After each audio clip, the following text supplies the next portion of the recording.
বিসমিল্লাহির রহমানির রহিম। দয়াময় পরম দয়ালু আল্লাহর নামে। আলহামদুলিল্লাহিল্লাযী খালাকাস সামাওয়াতি ওয়াল আরদা ওয়া জাআলায যুলুমাতি ওয়ান নূর সুম্মাল্লাযীনা কাফারু বিরাব্বিহিম ইয়া'দিলুন। সকল প্রশংসা আল্লাহরই, যিনি আসমান ও জমিন সৃষ্টি করিয়াছেন আর সৃষ্টি করিয়াছেন অন্ধকার ও আলো। এতৎসত্ত্বেও কাফিরগণ তাহাদের প্রতিপালকের সমকক্ষ দাঁড় করায়। হুয়াল্লাযী খালাকাকুম মিন তিনিন সুম্মা ক্বাদা আজালান ওয়া আজালুম মুসাম্মান ইনদাহু সুম্মা আনতুম তামতারুন। তিনি তোমাদেরকে মৃত্তিকা হইতে সৃষ্টি করিয়াছেন, অতঃপর এক কাল নির্দিষ্ট করিয়াছেন এবং আরেকটি নির্ধারিত কাল আছে যাহা তিনি জ্ঞাত। এতৎসত্ত্বেও তোমরা সন্দেহ করো। وهو الله في السماوات وفي الأرض يعلم سركم وجهركم ويعلم ما تكسبون। আসমান ও জমিনে তিনিই আল্লাহ, তোমাদের গোপন ও প্রকাশ্য সবকিছু তিনি জানেন এবং তোমরা যাহা অর্জন করো তাহাও তিনি অবগত আছেন। وما تأتيهم من آية من آيات ربهم إلا كانوا عنها معرضين। তাহাদের প্রতিপালকের নিদর্শনাবলীর এমন কোন নিদর্শন তাহাদের নিকট উপস্থিত হয় না যাহা হইতে তাহারা মুখ না ফিরায়। فقد كذبوا بالحق لما جاءهم فسوف يأتيهم أنباء ما كانوا به يستهزئون। সত্য যখন তাহাদের নিকট আসিয়াছে তাহারা উহা প্রত্যাখ্যান করিয়াছে, যাহা লইয়া তাহারা ঠাট্টা বিদ্রুপ করিত, উহার যথার্থ সংবাদ অচিরেই তাহাদের নিকট পৌঁছিবে। ألم يروا كم أهلكنا من قبلهم من قرن مكناهم في الأرض ما لم نمكن لكم وأرسلنا السماء عليهم مدرارا وجعلنا الأنهار تجري من تحتهم فأهلكناهم بذنوبهم وأنشأنا من بعدهم قرنا آخرين। তাহারা কি দেখে না যে আমি তাহাদের পূর্বে কত মানব গোষ্ঠীকে বিনাশ করিয়াছি, তাহাদেরকে দুনিয়ায় এমনভাবে প্রতিষ্ঠিত করিয়াছিলাম যেমনটি তোমাদেরকেও করি নাই, এবং তাহাদের উপর মুষলধারে বৃষ্টি বর্ষণ করিয়াছিলাম, আর তাহাদের পাদদেশে নদী প্রবাহিত করিয়াছিলাম। অতঃপর তাহাদের পাপের দরুন তাহাদেরকে বিনাশ করিয়াছি এবং তাহাদের পরে অপর মানব গোষ্ঠী সৃষ্টি করিয়াছি। ولو نزلنا عليك كتابا في قرطاس فلمسوه بأيديهم لقال الذين كفروا إن هذا إلا سحر مبين। আমি যদি তোমার প্রতি কাগজে লিখিত কিতাবও নাজিল করিতাম, আর তাহারা যদি উহা হস্ত দ্বারা স্পর্শ করিত, তবুও কাফিরগণ বলিত, ইহা স্পষ্ট জাদু ব্যতীত আর কিছুই নয়। وقالوا لولا أنزل عليه ملك ولو أنزلنا ملكا لقضي الأمر ثم لا ينظرون। তাহারা বলে, তাহার নিকট কোনো ফেরেশতা কেন প্রেরিত হয় না? যদি আমি ফেরেশতা প্রেরণ করিতাম তাহলে চূড়ান্ত ফয়সালাই তো হইয়া যাইত, আর তাহাদেরকে কোনো অবকাশ দেওয়া হইত না। ولو جعلناه ملكا لجعلناه رجلا وللبسنا عليهم ما يلبسون। যদি তাহাকে ফেরেশতা করিতাম তবে তাহাকে মানুষের আকৃতিতেই প্রেরণ করিতাম, আর তাহাদেরকে সেরূপ বিভ্রমে ফেলিতাম যেরূপ বিভ্রমে তাহারা এখনো রইয়াছে। وَلَقَدِ اسْتُهْزِئَ بِرُسُلٍ مِّن قَبْلِكَ فَحَاقَ بِالَّذِينَ سَخِرُوا مِنْهُم مَّا كَانُوا بِهِ يَسْتَهْزِئُونَ। তোমার পূর্বেও অনেক রাসূলকেই ঠাট্টা বিদ্রূপ করা হইয়াছে। তাহারা যাহা লইয়া ঠাট্টা বিদ্রূপ করিতেছিল, পরিণামে তাহাই বিদ্রূপকারীদের পরিবেষ্টন করিয়াছে। قُلْ سِيرُوا فِي الْأَرْضِ ثُمَّ انظُرُوا كَيْفَ كَانَ عَاقِبَةُ الْمُكَذِّبِينَ। বলো, তোমরা পৃথিবীতে পরিভ্রমণ করো, অতঃপর দেখো যারা সত্যকে অস্বীকার করিয়াছে তাহাদের পরিণাম কি হইয়াছিল। قُلْ لِمَن مَّا فِي السَّمَاوَاتِ وَالْأَرْضِ قُل لِّلَّهِ كَتَبَ عَلَى نَفْسِهِ الرَّحْمَةَ لَيَجْمَعَنَّكُمْ إِلَى يَوْمِ الْقِيَامَةِ لَا رَيْبَ فِيهِ الَّذِينَ خَسِرُوا أَنفُسَهُمْ فَهُمْ لَا يُؤْمِنُونَ। বলো, আসমান ও জমিনে যাহা আছে তাহা কাহার? বলো, আল্লাহরই। দয়া করা তিনি তাহার কর্তব্য বলিয়া স্থির করিয়াছেন। কিয়ামতের দিন তিনি তোমাদেরকে অবশ্যই একত্র করিবেন, ইহাতে কোনো সন্দেহ নাই। যাহারা নিজেরাই নিজেদের ক্ষতি করিয়াছে তাহারা ঈমান আনিবে না। وَلَهُ مَا سَكَنَ فِي اللَّيْلِ وَالنَّهَارِ وَهُوَ السَّمِيعُ الْعَلِيمُ। রাত্রি ও দিবসে যাহা কিছু থাকে তাহা তাহারই, এবং তিনি সর্বশ্রোতা সর্বজ্ঞ। قُلْ أَغَيْرَ اللَّهِ أَتَّخِذُ وَلِيًّا فَاطِرِ السَّمَاوَاتِ وَالْأَرْضِ وَهُوَ يُطْعِمُ وَلَا يُطْعَمُ قُلْ إِنِّي أُمِرْتُ أَنْ أَكُونَ أَوَّلَ مَنْ أَسْلَمَ وَلَا تَكُونَنَّ مِنَ الْمُشْرِكِينَ। বলো, আমি কি আসমান ও জমিনে স্রষ্টা আল্লাহ ব্যতীত অন্যকে অভিভাবক রূপে গ্রহণ করিব? তিনি আহার্য দান করেন, কিন্তু তাহাকে কেহ আহার্য দান করে না। এবং বলো, আমি আদিষ্ট হইয়াছি যেন আত্মসমর্পণকারীদের মধ্যে আমি প্রথম ব্যক্তি হই।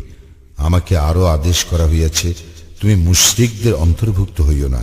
قُلْ إِنِّي أَخَافُ إِنْ عَصَيْتُ رَبِّي عَذَابَ يَوْمٍ عَظِيمٍ। বলো, আমি যদি আমার প্রতিপালকের অবাধ্যতা করি তবে আমি ভয় করি মহাদিনের শাস্তির। مَن يُصْرَفْ عَنْهُ يَوْمَئِذٍ فَقَدْ رَحِمَهُ وَذَلِكَ الْفَوْزُ الْمُبِينُ। সেই দিন যাহাকে উহা হইতে রক্ষা করা হইবে তাহার প্রতি তিনি তো দয়া করিবেন, এবং ইহাই স্পষ্ট সফলতা। وَإِن يَمْسَسْكَ اللَّهُ بِضُرٍّ فَلَا كَاشِفَ لَهُ إِلَّا هُوَ وَإِن يَمْسَسْكَ بِخَيْرٍ فَهُوَ عَلَى كُلِّ شَيْءٍ قَدِيرٌ। আল্লাহ তোমাকে ক্লেশ দিলে তিনি ব্যতীত উহা মোচনকারী আর কেহ নাই, আর তিনি তোমার কল্যাণ করিলে তবে তিনিই তো সর্ববিষয়ে শক্তিমান। وَهُوَ الْقَاهِرُ فَوْقَ عِبَادِهِ وَهُوَ الْحَكِيمُ الْخَبِيرُ। তিনি আপন বান্দাদের উপর পরাক্রমশালী, তিনি প্রজ্ঞাময় জ্ঞাতা। قُلْ أَيُّ شَيْءٍ أَكْبَرُ شَهَادَةً قُلِ اللَّهُ شَهِيدٌ بَيْنِي وَبَيْنَكُمْ وَأُوحِيَ إِلَيَّ هَذَا الْقُرْآنُ لِأُنذِرَكُم بِهِ وَمَن بَلَغَ أَئِنَّكُمْ لَتَشْهَدُونَ أَنَّ مَعَ اللَّهِ آلِهَةً أُخْرَى قُل لَّا أَشْهَدُ قُلْ إِنَّمَا هُوَ إِلَٰهٌ وَاحِدٌ وَإِنَّنِي بَرِيءٌ مِّمَّا تُشْرِكُونَ। বলো, সাক্ষ্যতে সর্বশ্রেষ্ঠ বিষয় কি? বলো, আল্লাহ আমার ও তোমাদের মধ্যে সাক্ষী, এবং এই কুরআন আমার নিকট প্রেরিত হইয়াছে যেন তোমাদেরকে এবং যাহার নিকট ইহা পৌঁছিবে তাহাদেরকে এত দ্বারা আমি সতর্ক করি। তোমরা কি এই সাক্ষ্য দাও যে আল্লাহর সঙ্গে অন্য ইলাহ আছে? বলো, আমি সেই সাক্ষ্য দেই না। বলো, তিনি তো এক ইলাহ, এবং তোমরা যে শরীক করো তা হইতে আমি অবশ্যই নির্লিপ্ত। الذين آتيناهم الكتاب يعرفونه كما يعرفون أبناءهم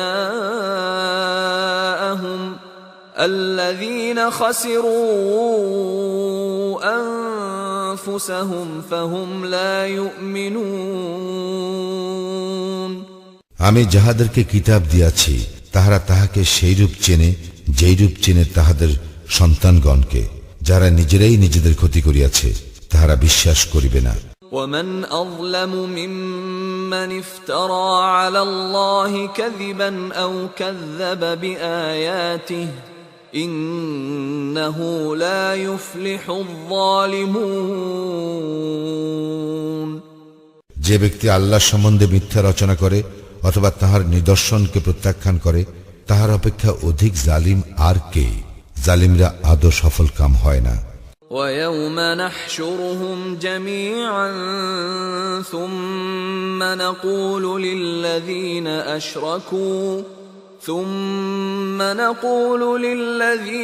أشركوا أين شركاؤكم الذين كنتم تزعمون। স্মরণ করো যেদিন তাহাদের সকলকে একত্র করিব, অতঃপর মুশরিকদেরকে বলিব, যাহাদেরকে তোমরা আমার শরীক মনে করিতে, তাহারা কোথায়? ثم لم تكن فتنتهم إلا أن قالوا والله ربنا ما كنا مشركين। অতঃপর তাহাদের ইহা ছাড়া বলিবার অন্য কোনো অজুহাত থাকিবে না। আমাদের প্রতিপালক আল্লাহর শপথ, আমরা তো মুশরিকই ছিলাম না। انظر كيف كذبوا على أنفسهم وضل عنهم ما كانوا يفترون। দেখো তাহারা নিজেদের প্রতি কিরূপ মিথ্যা আরোপ করে, এবং যে মিথ্যা তাহারা রচনা করিত উহা কিভাবে তাহাদের নিকট হইতে উধাও হইয়া গেল। ومنهم من يستمع إليك وجعلنا على قلوبهم أكنة أن يفقهوه وفي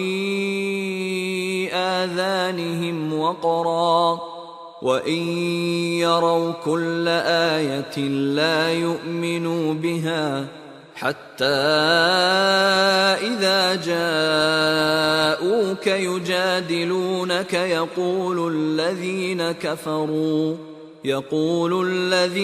كفروا إن هذا إلا أساطير الأولين। তাহাদের মধ্যে কতক তোমার দিকে কান পাতিয়া রাখে, কিন্তু আমি তাহাদের অন্তরের উপর আবরণ দিয়াছি যেন তাহারা তাহা উপলব্ধি করিতে না পারে। তাহাদেরকে বধির করিয়াছি এবং সমস্ত নিদর্শন প্রত্যক্ষ করিলেও তাহারা উহাতে ঈমান আনিবে না। এমনকি তাহারা যখন তোমার নিকট উপস্থিত হইয়া বিতর্কে লিপ্ত হয়, তখন কাফিরগণ বলে, ইহা তো পূর্ববর্তীদের উপকথা ব্যতীত আর কিছুই নয়। وهم ينهون عنه وينأون عنه وإن يهلكون إلا أنفسهم وما يشعرون। তাহারা অন্যকে উহা শ্রবণে বিরত রাখে এবং নিজেরাও উহা হইতে দূরে থাকে, আর তাহারা নিজেরাই শুধু নিজেদেরকে ধ্বংস করে, অথচ তাহারা উপলব্ধি করে না। ولو ترى إذ وقفوا على النار فقالوا يا ليتنا نرد ولا نكذب بآيات ربنا ونكون من المؤمنين। তুমি যদি দেখিতে পাইতে যখন তাহাদেরকে দোজকের পাশে দাঁড় করানো হইবে এবং তাহারা বলিবে, হায়, যদি আমাদের প্রত্যাবর্তন ঘটিত, তবে আমরা আমাদের প্রতিপালকের নিদর্শনকে অস্বীকার করিতাম না এবং আমরা মুমিনদের অন্তর্ভুক্ত হইতাম। بل بدا لهم ما كانوا يخفون من قبل ولو ردوا لعادوا لما نهوا عنه وإنهم لكاذبون। না, পূর্বে তাহারা যাহা গোপন করিত তাহা এখন তাহাদের নিকট প্রকাশ পাইয়াছে, এবং তাহারা প্রত্যাবর্তিত হইলেও যাহা করিতে তাহাদেরকে নিষেধ করা হইয়াছিল পুনরায় তাহারা তাহাই করিত, এবং নিশ্চয়ই তাহারা মিথ্যাবাদী। وقالوا إن هي إلا حياتنا الدنيا وما نحن بمبعوثين। তাহারা বলে, আমাদের পার্থিব জীবনেই একমাত্র জীবন এবং আমরা পুনরুত্থিত হইব না। ولو ترى إذ وقفوا على ربهم قال أليس هذا بالحق قالوا بلى وربنا قال فذوقوا العذاب بما كنتم تكفرون। তুমি যদি দেখিতে পাইতে তাহাদেরকে যখন তাহাদের প্রতিপালকের সম্মুখে দাঁড় করানো হইবে এবং তিনি বলিবেন, ইহা কি প্রকৃত সত্য নয়? তাহারা বলিবে, আমাদের প্রতিপালকের শপথ, নিশ্চয়ই সত্য। তিনি বলিবেন, তবে তোমরা যে কুফরি করিতে তজ্জন্য তোমরা এখন শাস্তি ভোগ করো। قد خسر الذين كذبوا بلقاء الله حتى إذا جاءتهم الساعة بغتة قالوا يا حسرتنا على ما فرطنا فيها وهم يحملون أوزارهم على ظهورهم ألا ساء ما يزرون। যাহারা আল্লাহর সম্মুখীন হওয়াকে মিথ্যা বলিয়াছে তাহারা অবশ্যই ক্ষতিগ্রস্ত হইয়াছে। এমনকি অকস্মাৎ তাহাদের নিকট যখন কিয়ামত উপস্থিত হইবে তখন তাহারা বলিবে, হায়, ইহাকে আমরা যে অবহেলা করিয়াছি তজ্জন্য আক্ষেপ। তাহারা তাহাদের পৃষ্ঠে নিজেদের পাপ বহন করিবে। দেখো, তাহারা যাহা বহন করিবে তাহা অতি নিকৃষ্ট। وما الحياة الدنيا إلا لعب ولهو وللدار الآخرة خير للذين يتقون أفلا تعقلون। পার্থিব জীবন তো ক্রীড়া কৌতুক ব্যতীত আর কিছুই নয়, এবং যাহারা তাকওয়া অবলম্বন করে তাহাদের জন্য আখিরাতের আবাসই শ্রেয়। তোমরা কি অনুধাবন করো না? قد نعلم إنه ليحزنك الذي يقولون فإنهم لا يكذبونك ولكن الظالمين بآيات الله يجحدون। আমি অবশ্যই জানি যে তাহারা যাহা বলে তাহা তোমাকে নিশ্চিতই কষ্ট দেয়, কিন্তু তাহারা তোমাকে তো মিথ্যাবাদী বলে না, বরং জালিমরা আল্লাহর আয়াতকে অস্বীকার করে। وَلَقَدْ كُذِّبَتْ رُسُلٌ مِّن قَبْلِكَ فَصَبَرُوا عَلَى مَا كُذِّبُوا وَأُوذُوا حَتَّى أَتَاهُمْ نَصْرُنَا وَلَا مُبَدِّلَ لِكَلِمَاتِ اللَّهِ وَلَقَدْ جَاءَكَ مِن نَّبَإِ الْمُرْسَلِينَ। তোমার পূর্বেও অনেক রাসূলকে অবশ্যই মিথ্যাবাদী বলা হইয়াছিল, কিন্তু তাহাদেরকে মিথ্যাবাদী বলা ও ক্লেশ দেওয়া সত্ত্বেও তারা ধৈর্য ধারণ করিয়াছিল, যে পর্যন্ত না আমার সাহায্য তাহাদের নিকট আসিয়াছে। আল্লাহর আদেশ কেহ পরিবর্তন করিতে পারে না। রাসূলগণের সম্বন্ধেও কিছু সংবাদ তো তোমার নিকট আসিয়াছে। وإن كان كبر عليك إعراضهم فإن استطعت أن تبتغي نفقا في الأرض أو سلما في السماء فتأتيهم بآية ولو شاء الله لجمعهم على الهدى فلا تكونن من الجاهلين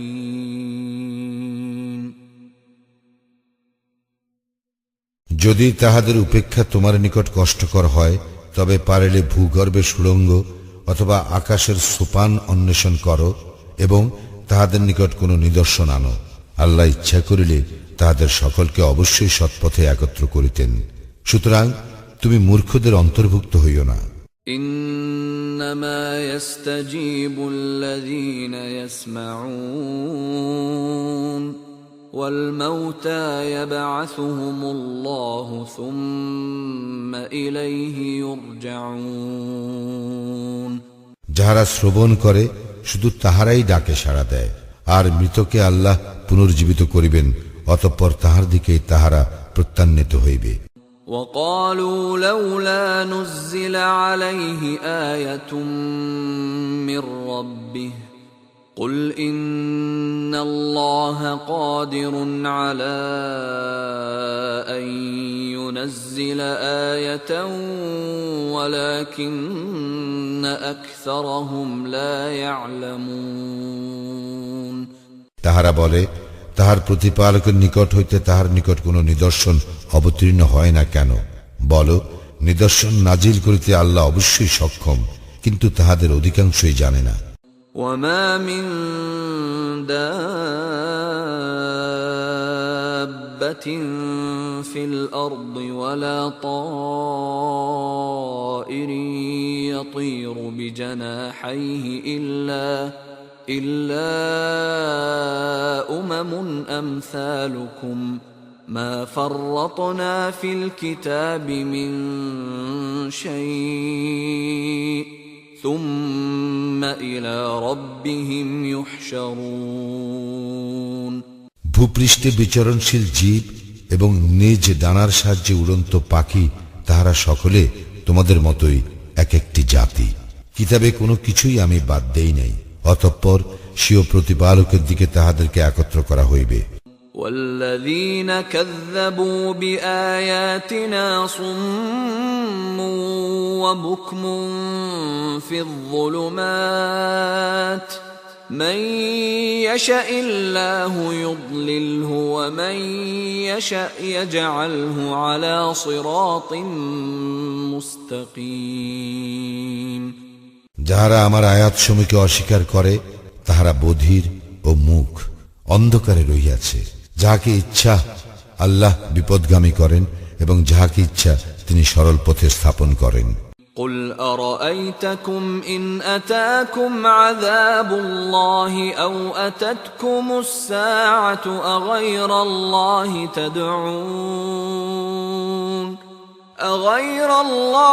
تدعون إن كنتم صادقين বলো, তোমরা ভাবিয়া দেখো যে আল্লাহর শাস্তি তোমাদের উপর আপতিত হইলে অথবা তোমাদের নিকট কিয়ামত উপস্থিত হইলে তোমরা কি আল্লাহ ব্যতীত অন্য কাহাকেও ডাকিবে, যদি তোমরা সত্যবাদী হও?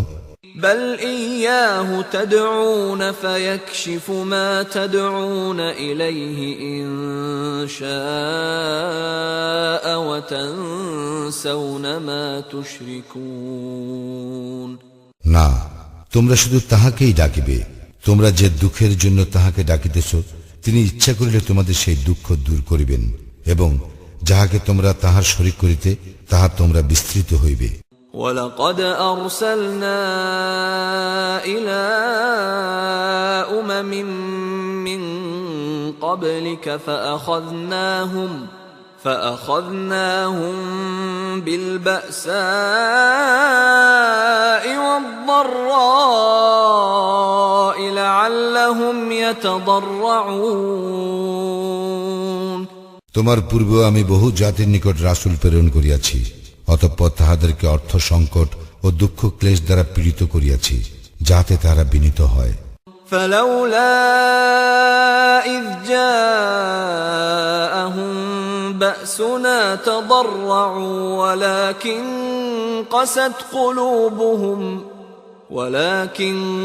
قست قلوبهم وزين لهم الشيطان ما كانوا يعملون। আমার শাস্তি যখন তাহাদের উপর আপতিত হইল, তখন তাহারা কেন বিনীত হইল না? অধিকন্তু তাহাদের হৃদয় কঠিন হইয়াছিল, এবং তাহারা যাহা করিতেছিল শয়তান তাহা তাহাদের দৃষ্টিতে শোভন করিয়াছিল।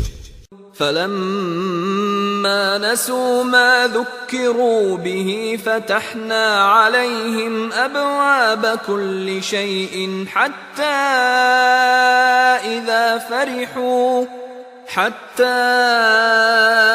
إذا فرحوا بما أوتوا أخذناهم بغتة فإذا هم مبلسون।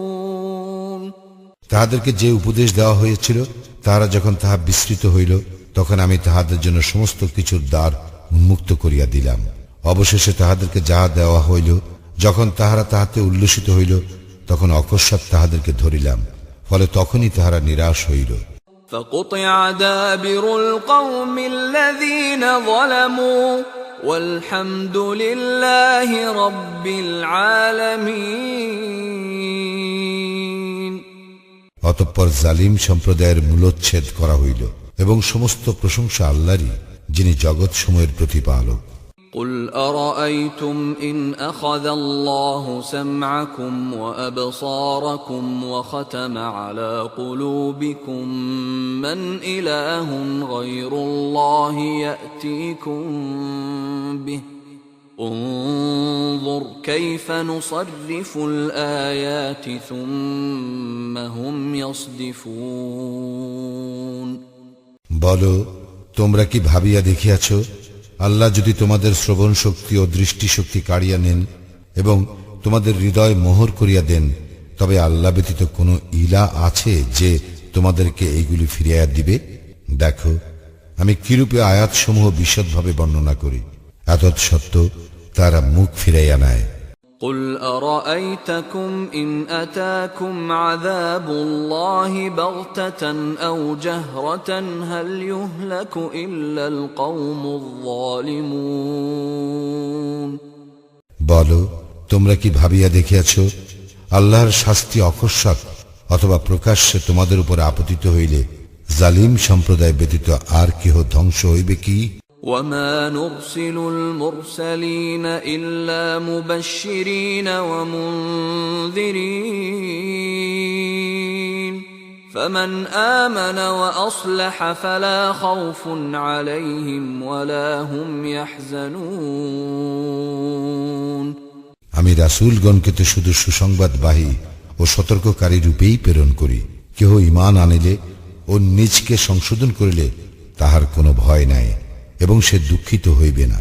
والذين كذبوا بآياتنا يمسهم العذاب بما كانوا يفسقون। যাহারা আমার নিদর্শন সমূহকে মিথ্যা বলিয়াছে, সত্য ত্যাগের জন্য তাহাদের উপর শাস্তি আপতিত হইবে।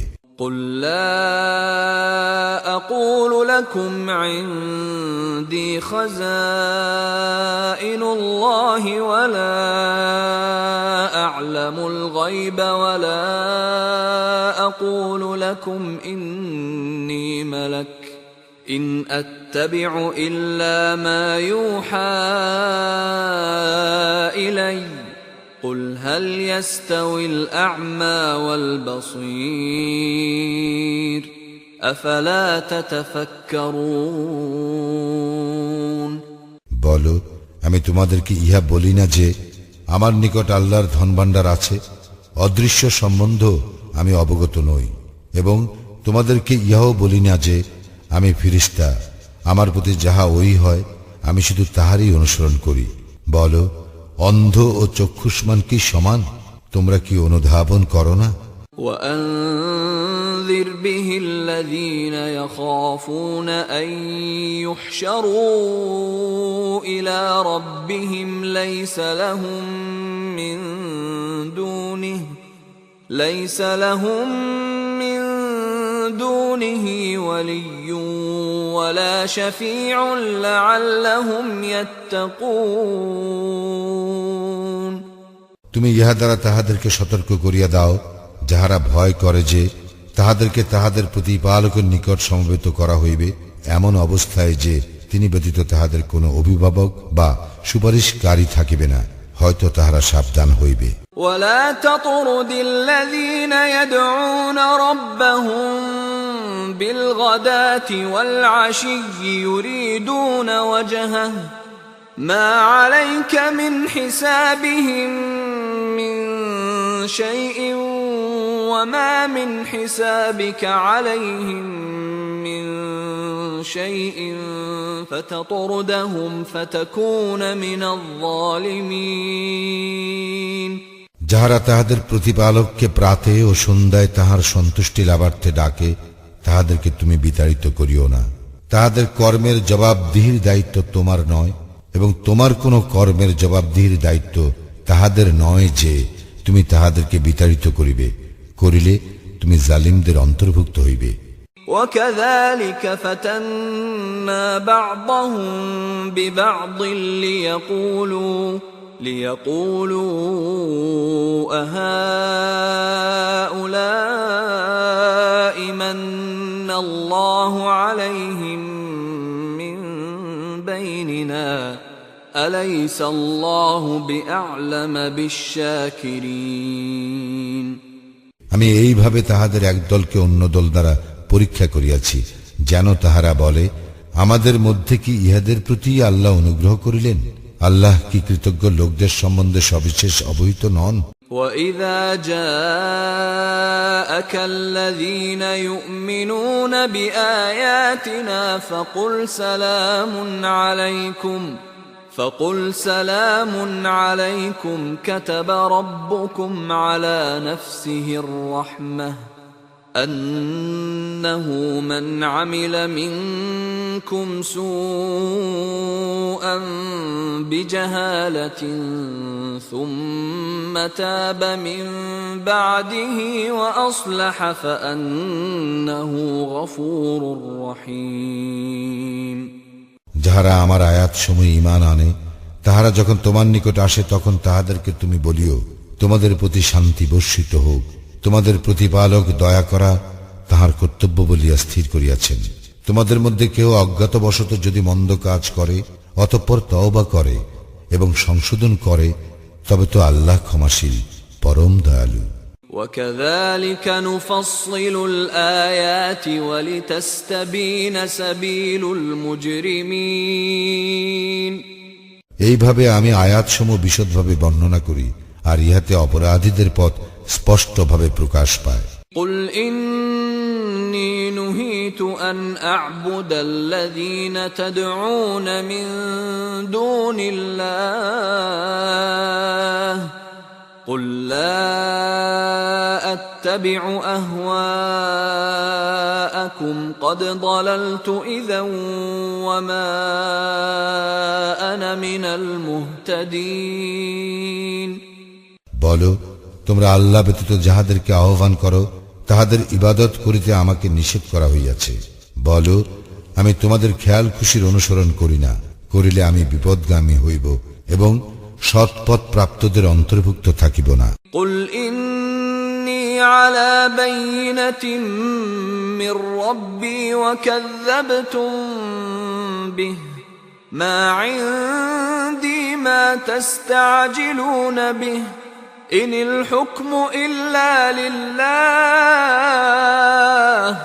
يَقُصُّ الْحَقَّ وَهُوَ خَيْرُ الْفَاصِلِينَ। বলো, অবশ্যই আমি আমার প্রতিপালকের স্পষ্ট প্রমাণের উপর প্রতিষ্ঠিত, অথচ তোমরা উহাকে প্রত্যাখ্যান করিয়াছ।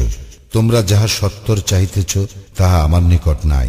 কর্তৃত্ব তো আল্লাহরই, তিনি সত্য বিব্রত করেন এবং ফয়সালাকারীদের মধ্যে তিনিই শ্রেষ্ঠ। قُلْ لَوْ أَنَّ عِندَ عندي ما تستعجلون به لقضي الأمر بيني وبينكم والله أعلم بالظالمين বলো, তোমরা যাহা সত্তর চাহিতেছ তাহা যদি আমার নিকট থাকিত, তবে আমার ও তোমাদের মধ্যকার ব্যাপারে তো ফয়সালা হইয়াই যাইত, এবং আল্লাহ জালিমদের সম্বন্ধে সবিশেষ অবহিত।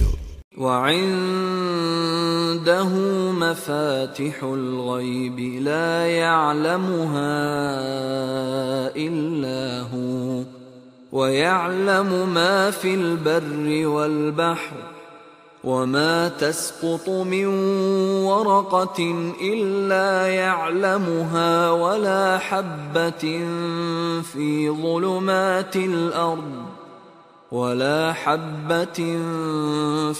ظلمات الأرض ولا رطب ولا يابس إلا في كتاب مبين অদৃশ্যের কুঞ্জি তাহারই নিকট রইয়াছে, তিনি ব্যতীত অন্য কেহ তাহা জানে না। জলে ও স্থলে যাহা কিছু আছে তাহা তিনিই অবগত, তাহার অজ্ঞাতসারে একটি পাতাও পড়ে না। মৃত্তিকার অন্ধকারে এমন কোন শস্য কণাও অঙ্কুরিত হয় না, অথবা রসযুক্ত কিংবা শুষ্ক এমন কোন বস্তু নাই যা সুস্পষ্ট কিতাবে নাই। وهو الذي يتوفاكم بالليل ويعلم ما جرحتم بالنهار ثم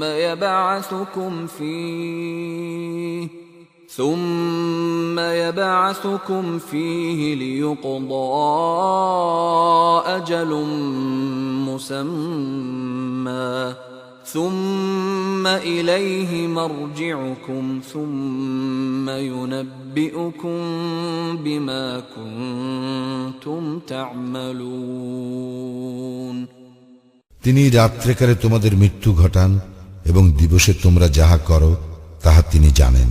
অতঃপর দিবসে তোমাদেরকে তিনি পুনর্জাগরিত করেন, যাহাতে নির্ধারিত কাল পূর্ণ হয়। অতঃপর তাহার দিকেই তোমাদের প্রত্যাবর্তন। অনন্তর তোমরা যাহা করো সে সম্বন্ধে তোমাদেরকে তিনি অবহিত করিবেন। وهو القاهر فوق عباده ويرسل عليكم حفظة حتى إذا جاء أحدكم الموت توفته رسلنا وهم لا يفرطون তিনি এশীয় বান্দাদের উপর পরাক্রমশালী এবং তিনিই তোমাদের রক্ষক প্রেরণ করেন। অবশেষে যখন তোমাদের কাহারও মৃত্যু উপস্থিত হয় তখন আমার প্রেরিতরা তাহার মৃত্যু ঘটায় এবং তাহারা কোনো ত্রুটি করে না। ثم ردوا إلى الله مولاهم الحق ألا له الحكم وهو أسرع الحاسبين অতঃপর তাহাদের প্রকৃত প্রতিপালক আল্লাহর দিকেই তাহারা প্রত্যান্বিত হয়। দেখো, কর্তৃত্ব তো তাহারই এবং হিসাব গ্রহণে তিনিই সর্বাপেক্ষা তৎপর। قل من ينجيكم من ظلمات البر والبحر تدعونه تضرعا وخفية لئن أنجانا من هذه لنكونن من الشاكرين বলো, কে তোমাদেরকে ত্রাণ করে স্থলভাগের ও সমুদ্রের অন্ধকার হইতে যখন তোমরা কাতরভাবে এবং গোপনে তাহার নিকট অনুনয় করো? আমাদেরকে ইহা হইতে ত্রাণ করিলে আমরা অবশ্যই কৃতজ্ঞদের অন্তর্ভুক্ত হইব। قل الله ينجيكم منها ومن كل كرب ثم أنتم تشركون বলো, আল্লাহই তোমাদেরকে উহা হইতে এবং সমস্ত দুঃখ কষ্ট হইতে পরিত্রাণ করেন, এতদ সত্ত্বেও তোমরা তাহার শরীক করো।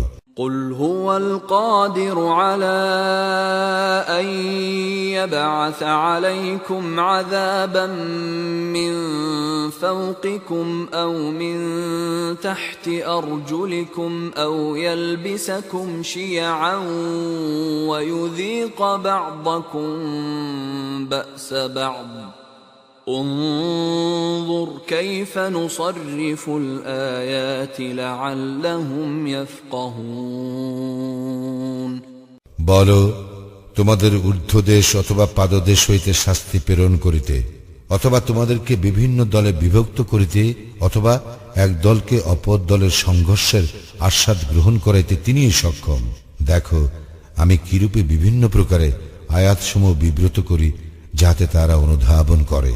وكذب به قومك وهو الحق قل لست عليكم بوكيل তোমার সম্প্রদায় তো উহাকে মিথ্যা বলিয়াছে, অথচ উহা সত্য।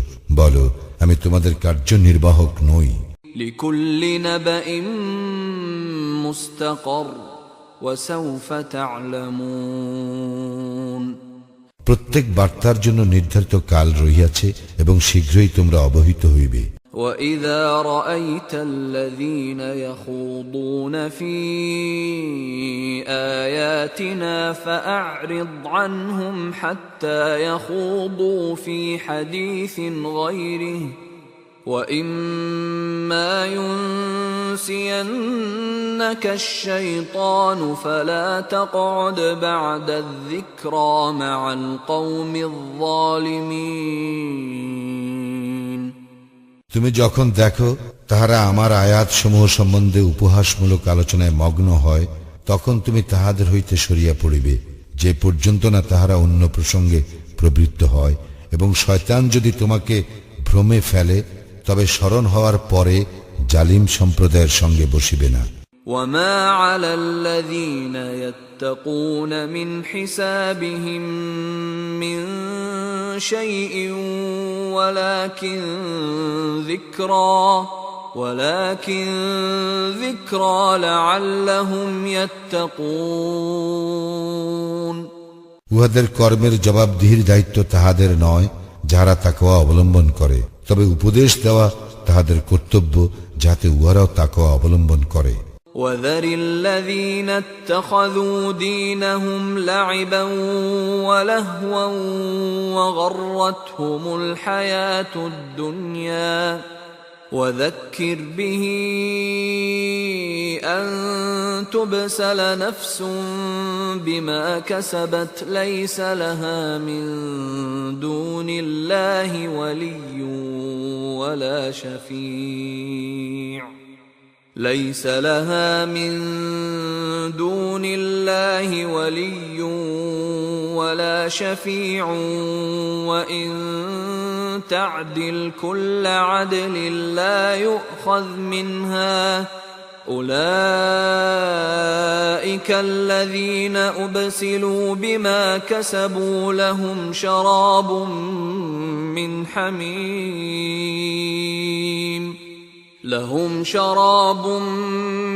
حميم وعذاب أليم بما كانوا يكفرون যাহারা তাহাদের দিনকে ক্রীড়া কৌতুক রূপে গ্রহণ করে এবং পার্থিব জীবন যাহাদেরকে প্রতারিত করে, তুমি তাহাদের সঙ্গ বর্জন করো এবং ইহা দ্বারা তাহাদেরকে উপদেশ দাও, যাহাতে কেহ নিজ কৃতকর্মের জন্য ধ্বংস না হয়। যখন আল্লাহ ব্যতীত তাহার কোনো অভিভাবক ও সুপারিশকারী থাকিবে না এবং বিনিময়ে সবকিছু দিলেও তাহা গৃহীত হইবে না, ইহারাই নিজেদের কৃতকর্মের জন্য ধ্বংস হইবে। কুফরি হেতু ইহাদের জন্য রহিয়াছে অতুষ্ণ পানীয় ও মর্মন্তুর শাস্তি। قل أندعو من دون الله ما لا ينفعنا ولا يضرنا ونرد على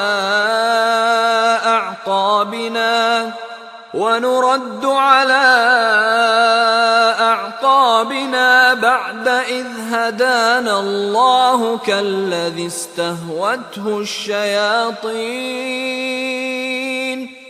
كالذي استهوته الشياطين في الأرض حيران له أصحاب يدعونه إلى الهدى ائتنا قل إن هدى الله هو الهدى وأمرنا لنسلم لرب العالمين বলো, আল্লাহ ব্যতীত আমরা কি এমন কিছুকে ডাকিব যাহা আমাদের কোনো উপকার কিংবা অপকার করিতে পারে না? আল্লাহ আমাদেরকে সৎপথ প্রদর্শনের পর আমরা কি সেই ব্যক্তির ন্যায় পূর্ব অবস্থায় ফিরিয়া যাইব যাহাকে শয়তান দুনিয়ায় পথ ভুলাইয়া হয়রান করিয়াছে? যদিও তাহার সহচরগণ তাহাকে ঠিক পথে আহ্বান করিয়া বলে, আমাদের নিকট আসো। বলো, আল্লাহর পথই তো পথ, এবং আমরা আদিষ্ট হইয়াছি জগৎসমূহের প্রতিপালকের নিকট আত্মসমর্পণ করিতে। وأن أقيموا الصلاة واتقوه وهو الذي إليه تحشرون এবং সালাত কায়েম করিতে ও তাহাকে ভয় করিতে এবং তাহারই নিকট তোমাদেরকে সমবেত করা হইবে। وهو الذي خلق السماوات والأرض بالحق ويوم يقول كن فيكون قوله الحق وله الملك يوم ينفخ في الصور عالم الغيب والشهادة وهو الحكيم الخبير তিনি যথাবিধি আকাশ মণ্ডলী ও পৃথিবী সৃষ্টি করিয়াছেন। যখন তিনি বলেন হও, তখনই হইয়া যায়। তাহার কথাই সত্য। যেদিন সিংহায় ফুৎকার দেওয়া হইবে, সেদিনকার কর্তৃত্ব তো তাহারই। অদৃশ্য ও দৃশ্য সবকিছু সম্বন্ধে তিনি পরিজ্ঞাত, আর তিনি প্রজ্ঞাময়, সবিশেষ অবহিত। وَإِذْ قَالَ إِبْرَاهِيمُ لِأَبِيهِ آزَرَ أَتَتَّخِذُ أَصْنَامًا آلِهَةً إِنِّي أَرَاكَ وَقَوْمَكَ فِي ضَلَالٍ مُبِينٍ স্মরণ করো, ইব্রাহিম তাহার পিতা আজরকে বলিয়াছিল, আপনি কি মূর্তিকে ইলাহরূপে গ্রহণ করেন? আমি তো আপনাকে ও আপনার সম্প্রদায়কে স্পষ্ট ভ্রান্তিতে দেখিতেছি। وَكَذَلِكَ نُرِي إِبْرَاهِيمَ مَلَكُوتَ السَّمَاوَاتِ وَالْأَرْضِ وَلِيَكُونَ مِنَ الْمُوقِنِينَ এইভাবে আমি ইব্রাহিমকে আকাশ মণ্ডলীয় পৃথিবীর পরিচালনা ব্যবস্থা দেখাই, যাহাতে সে নিশ্চিত বিশ্বাসীদের অন্তর্ভুক্ত হয়। فَلَمَّا جَنَّ عَلَيْهِ اللَّيْلُ رَأَى كَوْكَبًا قَالَ هَذَا رَبِّي فَلَمَّا أَفَلَ قَالَ لَا أُحِبُّ الْآفِلِينَ অতঃপর রাত্রির অন্ধকার যখন তাহাকে আচ্ছন্ন করিল, তখন সে নক্ষত্র দেখিয়া বলিল, ইহাই আমার প্রতিপালক। অতঃপর যখন উহা অস্তমিত হইল, তখন সে বলিল, যাহা অস্তমিত হয় তাহা আমি পছন্দ করি না। فَلَمَّا رَأَى الْقَمَرَ بَازِغًا قَالَ هَذَا رَبِّي فَلَمَّا أَفَلَ قَالَ لَئِن لَّمْ يَهْدِنِي رَبِّي لَأَكُونَنَّ مِنَ الْقَوْمِ الضَّالِّينَ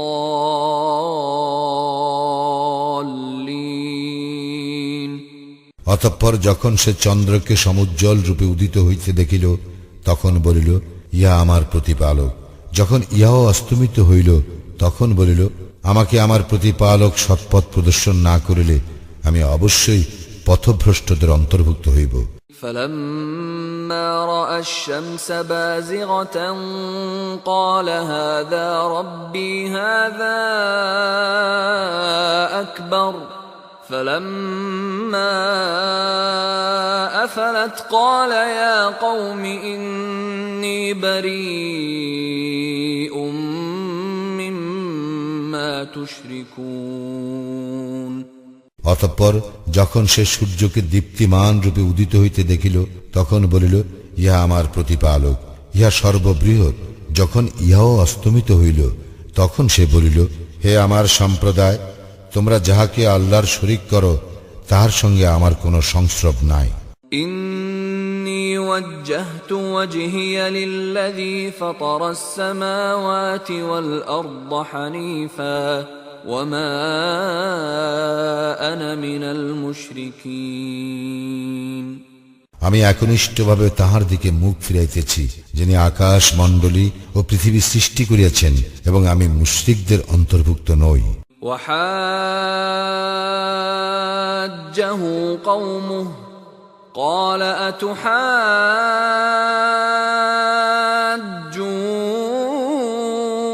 أتحاجوني في الله وقد هدان ولا أخاف ما تشركون به إلا أن يشاء ربي شيئا وسع ربي كل شيء علما أفلا تتذكرون।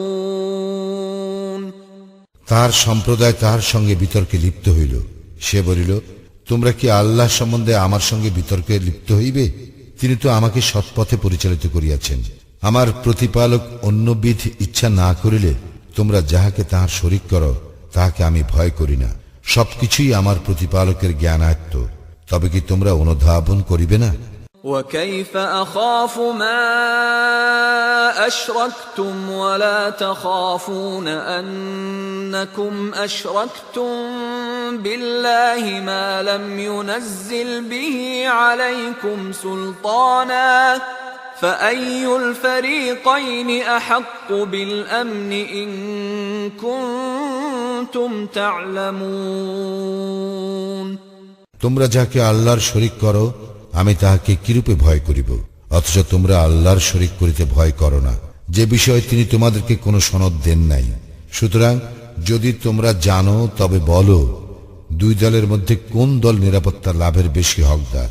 الذين آمنوا ولم يلبسوا إيمانهم بظلم أولئك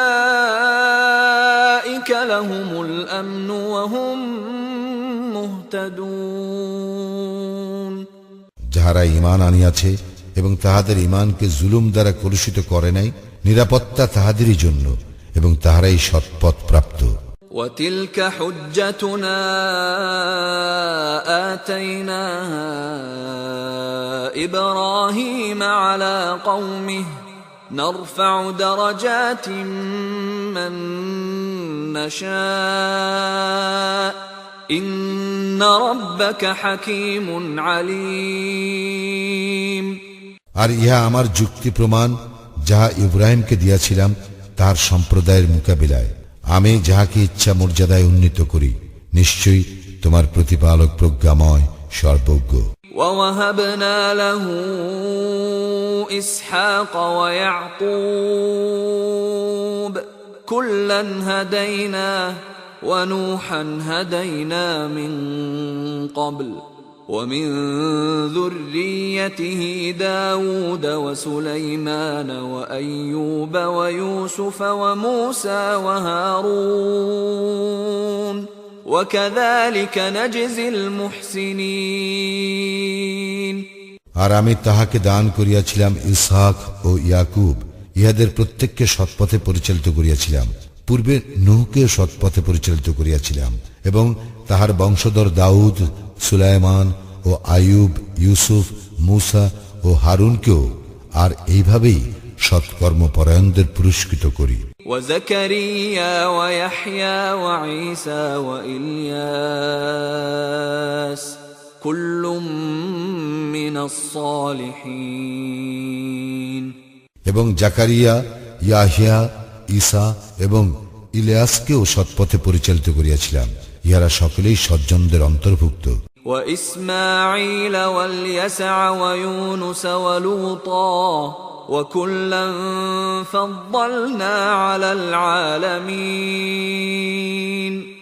আরো সৎপথে পরিচালিত করিয়াছিলাম ইসমাইল, আল ইয়াসা, ইউনুস ও লুতকে, এবং শ্রেষ্ঠত্ব দান করিয়াছিলাম বিশ্ব জগতের উপর প্রত্যেককে।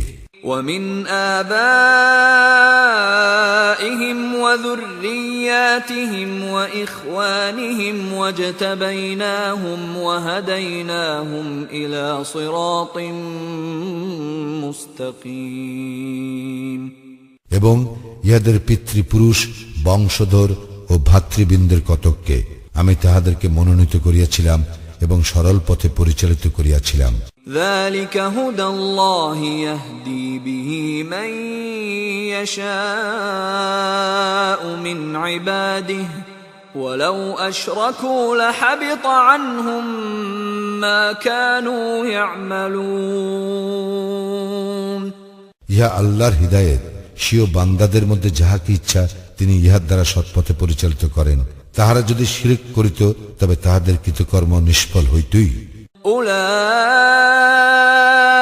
الذين آتيناهم الكتاب والحكم والنبوة فإن يكفر بها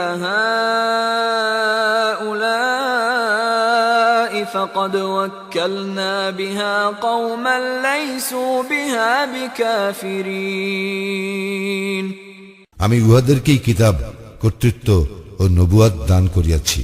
অতঃপর যদি ইহারা এইগুলিকে প্রত্যাখ্যানও করে তবে আমি তো এমন এক সম্প্রদায়ের প্রতি এইগুলির ভার অর্পণ করিয়াছি যারা এইগুলি প্রত্যাখ্যান করিবে না। أولئك الذين هدى الله فبهداه مقتده قل لا أسألكم عليه أجرا إن هو إلا ذكرى للعالمين উহাদেরকেই আল্লাহ সৎপথে পরিচালিত করিয়াছেন, সুতরাং তুমি তাহাদের পথের অনুসরণ করো। বলো, ইহার জন্য আমি তোমাদের নিকট পারিশ্রমিক চাই না, ইহা তো শুধু বিশ্ব জগতের জন্য উপদেশ। وما قدروا الله حق قدره إذ قالوا ما أنزل الله على بشر من شيء قل من أنزل الكتاب الذي جاء به موسى نورا وهدى للناس تجعلونه قراطيس تبدونها وتخفون كثيرا وعلمتم ما لم تعلموا أنتم ولا آباؤكم قل الله ثم ذرهم في خوضهم يلعبون তাহারা আল্লাহর যথার্থ মর্যাদা উপলব্ধি করে নাই যখন তাহারা বলে আল্লাহ মানুষের নিকট কিছুই নাজিল করেন নাই। বলো, কে নাজিল করিয়াছেন মূসার আনিত কিতাব, যাহা মানুষের জন্য আলো ও পথ নির্দেশ ছিল? তাহা তোমরা বিভিন্ন পৃষ্ঠায় লিপিবদ্ধ করিয়া কিছু প্রকাশ করো ও যাহার অনেকাংশ গোপন রাখো, এবং যাহা তোমাদের পিতৃপুরুষগণ ও তোমরা জানিতে না তাহাও শিক্ষা দেওয়া হইয়াছিল। বলো, আল্লাহ। অতঃপর তাহাদেরকে তাহাদের নিরর্থক আলোচনার রূপ খেলায় মগ্ন হইতে দাও। وهذا كتاب أنزلناه مبارك مصدق الذي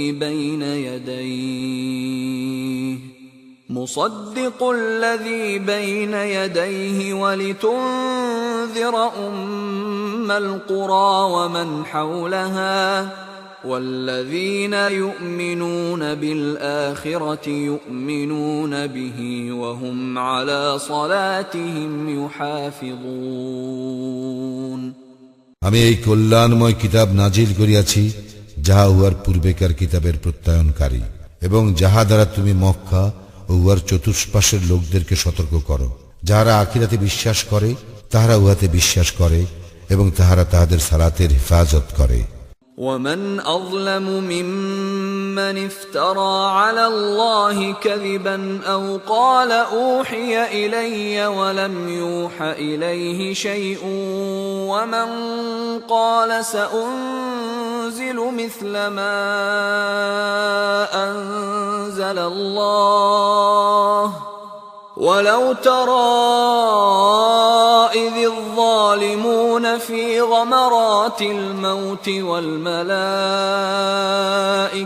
باسطوا أيديهم أخرجوا أنفسكم اليوم تجزون عذاب الهون بما كنتم تقولون على الله غير الحق وكنتم عن آياته تستكبرون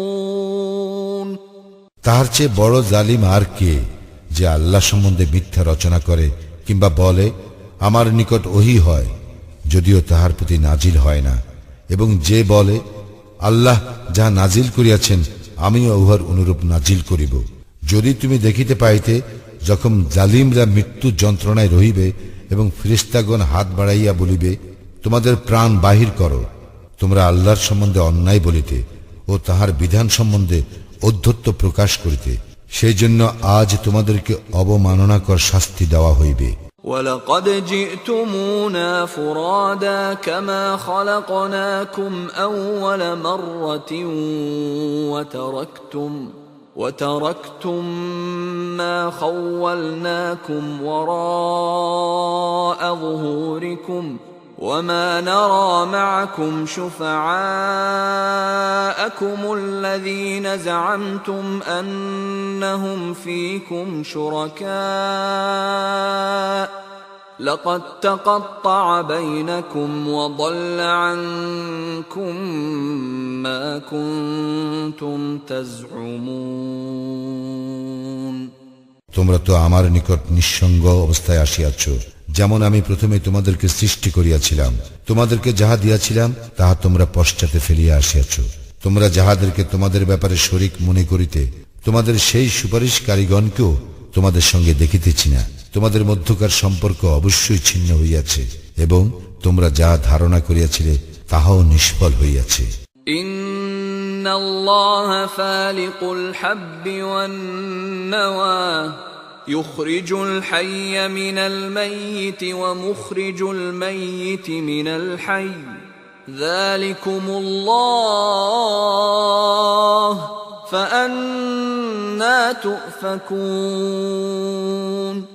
আল্লাহই শস্য, বীজ ও আটি অঙ্কুরিত করেন। তিনি প্রাণহীন হইতে জীবন্তকে বাহির করেন এবং জীবন্ত হইতে প্রাণহীনকে বাহির করেন। তিনি তো আল্লাহ, সুতরাং তোমরা কোথায় ফিরিয়া যাইবে?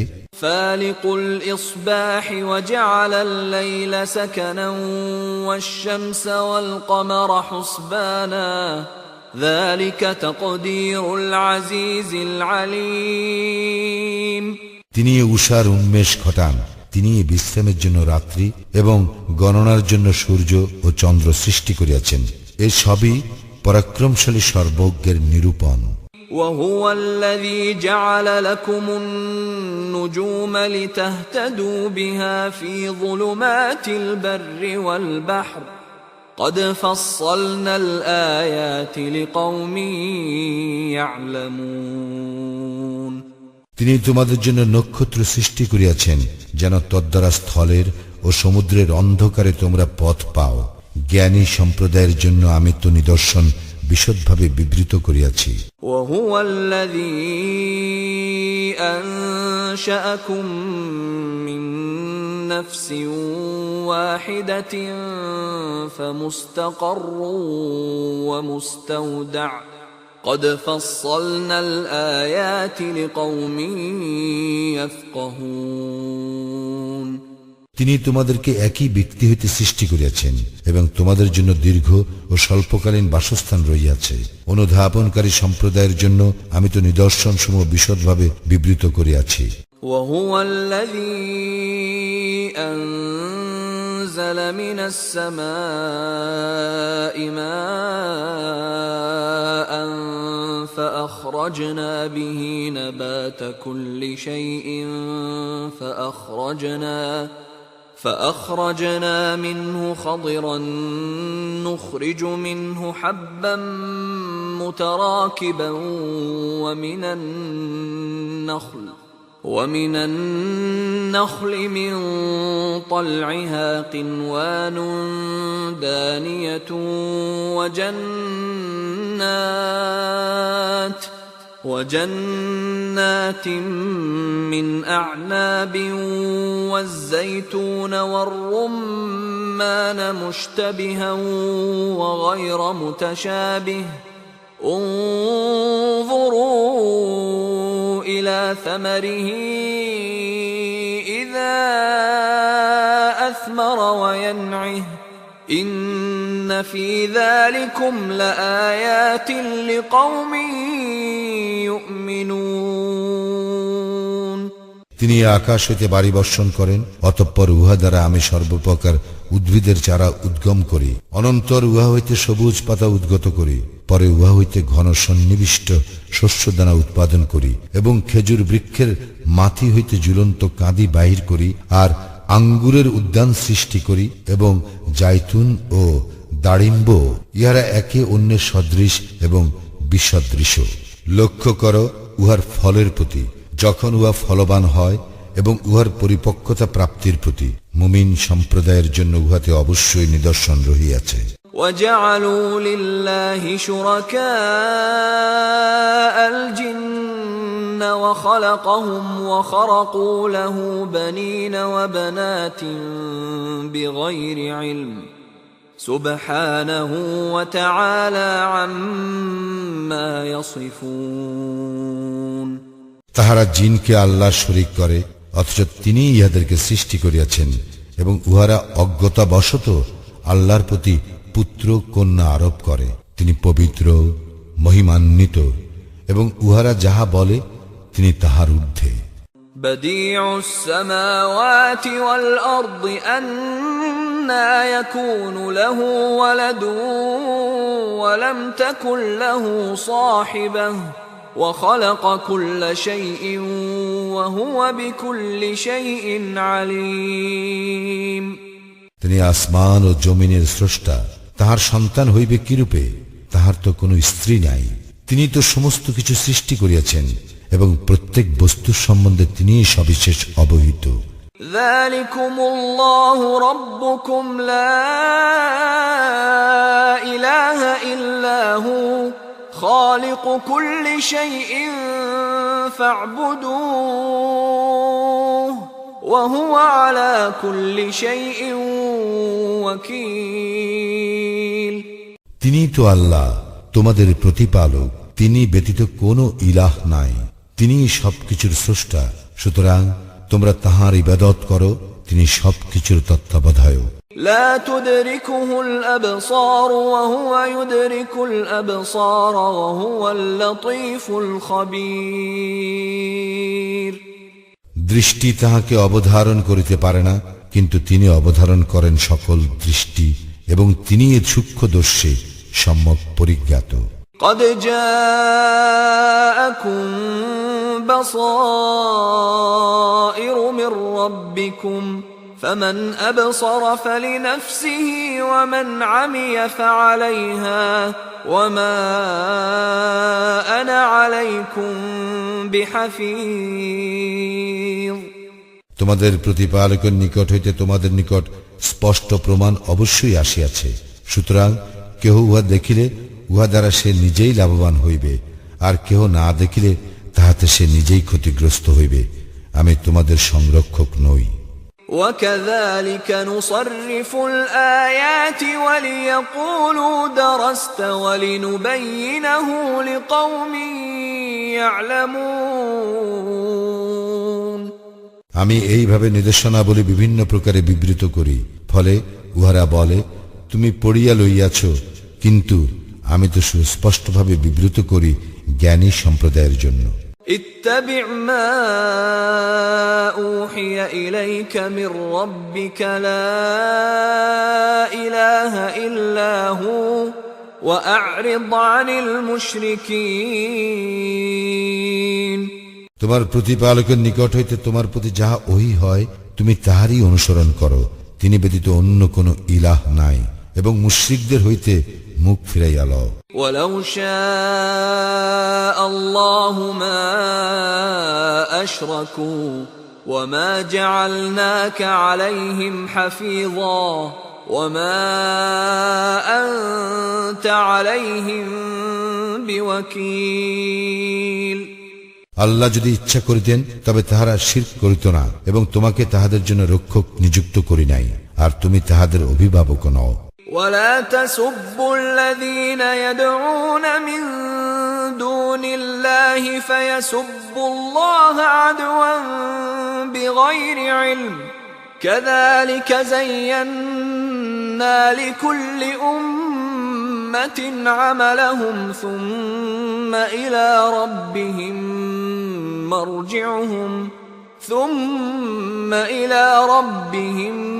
مرجعهم فينبئهم بما كانوا يعملون। আল্লাহকে ছাড়িয়া যাহাদেরকে তাহারা ডাকে তাহাদেরকে তোমরা গালি দিও না, কেননা তাহারা সীমা লঙ্ঘন করিয়া অজ্ঞানতাবশত আল্লাহকে গালি দিবে। এইভাবে আমি প্রত্যেক জাতির দৃষ্টিতে তাহাদের কার্যকলাপ সুশোভন করিয়াছি, অতঃপর তাহাদের প্রতিপালকের নিকট তাহাদের প্রত্যাবর্তন, অনন্তর তিনি তাহাদেরকে তাহাদের কৃতকর্ম সম্বন্ধে অবহিত করিবেন। وَأَقْسَمُوا بِاللَّهِ جَهْدَ أَيْمَانِهِمْ لَئِن جَاءَتْهُمْ آيَةٌ لَّيُؤْمِنُنَّ بِهَا قُلْ إِنَّمَا الْآيَاتُ عِندَ اللَّهِ وَمَا يُشْعِرُكُمْ أَنَّهَا إِذَا جَاءَتْ لَا يُؤْمِنُونَ। তাহারা আল্লাহর নামে কঠিন শপথ করিয়া বলে, তাহাদের নিকট যদি কোনো নিদর্শন আসিত তবে অবশ্যই তাহারা ইহাতে ঈমান আনিত। বল, নিদর্শন তো আল্লাহর ইখতিয়ারভুক্ত, তাহাদের নিকট নিদর্শন আসিলেও তাহারা যে ঈমান আনিবে না, ইহা কিভাবে তোমাদের বোধগম্য করানো যাইবে? وَنُقَلِّبُ أَفْئِدَتَهُمْ وَأَبْصَارَهُمْ كَمَا لَمْ يُؤْمِنُوا بِهِ أَوَّلَ مَرَّةٍ وَنَذَرُهُمْ فِي طُغْيَانِهِمْ يَعْمَهُونَ। তাহারা যেমন প্রথমবার উহাতে ঈমান আনে নাই, তেমনি আমিও তাহাদের মনোভাবের ও দৃষ্টিভঙ্গির পরিবর্তন করিয়া দিব এবং তাহাদেরকে তাহাদের অবাধ্যতায় উদ্ভ্রান্তের ন্যায় ঘুরিয়া বেড়াইতে দিব। وَلَوْ أَنَّنَا نَزَّلْنَا إِلَيْهِمُ الْمَلَائِكَةَ وَكَلَّمَهُمُ الْمَوْتَى وَحَشَرْنَا عَلَيْهِمْ كُلَّ شَيْءٍ قُبُلًا مَا كَانُوا لِيُؤْمِنُوا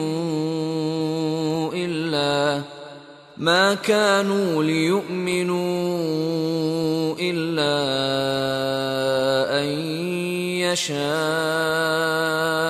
اللَّهُ وَلَكِنَّ أَكْثَرَهُمْ يَجْهَلُونَ। আমি তাহাদের নিকট ফিরিস্তা প্রেরণ করিল এবং মৃতরা তাহাদের সঙ্গে কথা বলিলেও এবং সকল বস্তুকে তাহাদের সম্মুখে হাজির করিল, যদি না আল্লাহ ইচ্ছা করেন তবে তাহারা ঈমান আনিবে না, কিন্তু তাহাদের অধিকাংশই অজ্ঞ। وَكَذَلِكَ جَعَلْنَا لِكُلِّ نَبِيٍّ عَدُوًّا شَيَاطِينَ الْإِنسِ وَالْجِنِّ يُوحِي بَعْضُهُمْ إِلَى بَعْضٍ زُخْرُفَ الْقَوْلِ غُرُورًا وَلَوْ شَاءَ رَبُّكَ مَا فَعَلُوهُ فَذَرْهُمْ وَمَا يَفْتَرُونَ। এই রূপে আমি মানব ও জিনের মধ্যে শয়তানদেরকে প্রত্যেক নবীর শত্রু করিয়াছি, প্রতারণার উদ্দেশ্যে তাহাদের একে অন্যকে চমকপ্রদ বাক্য দ্বারা প্ররোচিত করে। যদি তোমার প্রতিপালক ইচ্ছা করিতেন তবে তাহারা ইহা করিত না, সুতরাং তুমি তাহাদেরকে ও তাহাদের মিথ্যা রচনাকে বর্জন করো। وَلِتَصْغَى إِلَيْهِ أَفْئِدَةُ الَّذِينَ لَا يُؤْمِنُونَ بِالْآخِرَةِ وَلِيَرْضَوْهُ وَلِيَقْتَرِفُوا مَا هُمْ مقترفون আর তাহারা এই উদ্দেশ্যে প্ররোচিত করে যে যাহারা আখিরাতে বিশ্বাস করে না তাহাদের মন যেন উহার প্রতি অনুরাগী হয় এবং উহাতে যেন তাহারা প্রতিষ্ঠ হয়, আর তাহারা যে অপকর্ম করে তাহাই যেন তাহারা করিতে থাকে। أفغير الله أبتغي حكما وهو الذي أنزل إليكم الكتاب مفصلا والذين آتيناهم الكتاب يعلمون أنه منزل من ربك بالحق فلا تكونن من الممترين বলো, তবে কি আমি আল্লাহ ব্যতীত অন্যকে সালিস মানিব, যদিও তিনি তোমাদের প্রতি সুস্পষ্ট কিতাব অবতীর্ণ করিয়াছেন। আমি যাহাদেরকে কিতাব দিয়াছি তাহারা জানে যে উহা তোমার প্রতিপালকের নিকট হইতে সত্য সহ অবতীর্ণ হইয়াছে, সুতরাং তুমি সন্দিহানদের অন্তর্ভুক্ত হইও না। وتمت كلمة ربك صدقا وعدلا لا مبدل لكلماته وهو السميع العليم সত্য ও ন্যায়ের দিক দিয়া তোমার প্রতিপালকের বাণী পরিপূর্ণ, তাহার বাক্য পরিবর্তন করিবার কেহ নাই, আর তিনি সর্বশ্রোতা সর্বজ্ঞ। وَإِن تُطِعْ أَكْثَرَ مَن فِي الْأَرْضِ يُضِلُّوكَ عَن سَبِيلِ اللَّهِ إِن يَتَّبِعُونَ إِلَّا الظَّنَّ وَإِنْ هُمْ إِلَّا يَخْرُصُونَ যদি তুমি দুনিয়ার অধিকাংশ লোকের কথা মতো চলো তবে তাহারা তোমাকে আল্লাহর পথ হইতে বিচ্ছিত করিবে। তাহারা তো শুধু অনুমানের অনুসরণ করে, আর তাহারা শুধু অনুমান ভিত্তিক কথা বলে। إن ربك هو أعلم من يضل عن سبيله وهو أعلم بالمهتدين তাহার পথ ছাড়িয়া কে বিপদগামী হয় সে সম্বন্ধে তোমার প্রতিপালক তো সবিশেষ অবহিত, এবং সৎ পথে যাহারা আছে তাহাও তিনি সবিশেষ অবহিত। فكلوا مما ذكر اسم الله عليه إن كنتم بآياته مؤمنين তোমরা তাহার বিধানে বিশ্বাসী হইলে যাহাতে আল্লাহর নাম নেওয়া হইয়াছে তা হইতে আহার করো। وما لكم ألا تأكلوا مما ذكر اسم الله عليه وقد فصل لكم ما حرم عليكم إلا ما اضطررتم إليه وإن كثيرا ليضلون بأهوائهم بغير علم إن ربك هو أعلم بالمعتدين তোমাদের কি হইয়াছে যে যাহাতে আল্লাহর নাম নেওয়া হইয়াছে তোমরা তাহা হইতে আহার করিবে না? যাহা তোমাদের জন্য তিনি হারাম করিয়াছেন তাহা তিনি বিশদভাবেই তোমাদের নিকট বিবৃত করিয়াছেন, তবে তোমরা নিরুপায় হইলে তাহা স্বতন্ত্র। অনেকে অজ্ঞানতাবশত নিজেদের খেয়াল খুশি দ্বারা অবশ্যই অন্যকে বিপদগামী করে। নিশ্চয়ই তোমার প্রতিপালক সীমা লঙ্ঘনকারীদের সম্বন্ধে সবিশেষ অবহিত। وذروا ظاهر الإثم وباطنه إن الذين يكسبون الإثم سيجزون بما كانوا يقترفون তোমরা প্রকাশ্য ও গোপন পাপ বর্জন করো, যাহারা পাপ করে তাহাদেরকে অচিরেই তাহাদের পাপের সমুচিত শাস্তি দেওয়া হইবে। ولا تأكلوا مما لم يذكر اسم الله عليه وإنه لفسق وإن الشياطين ليوحون إلى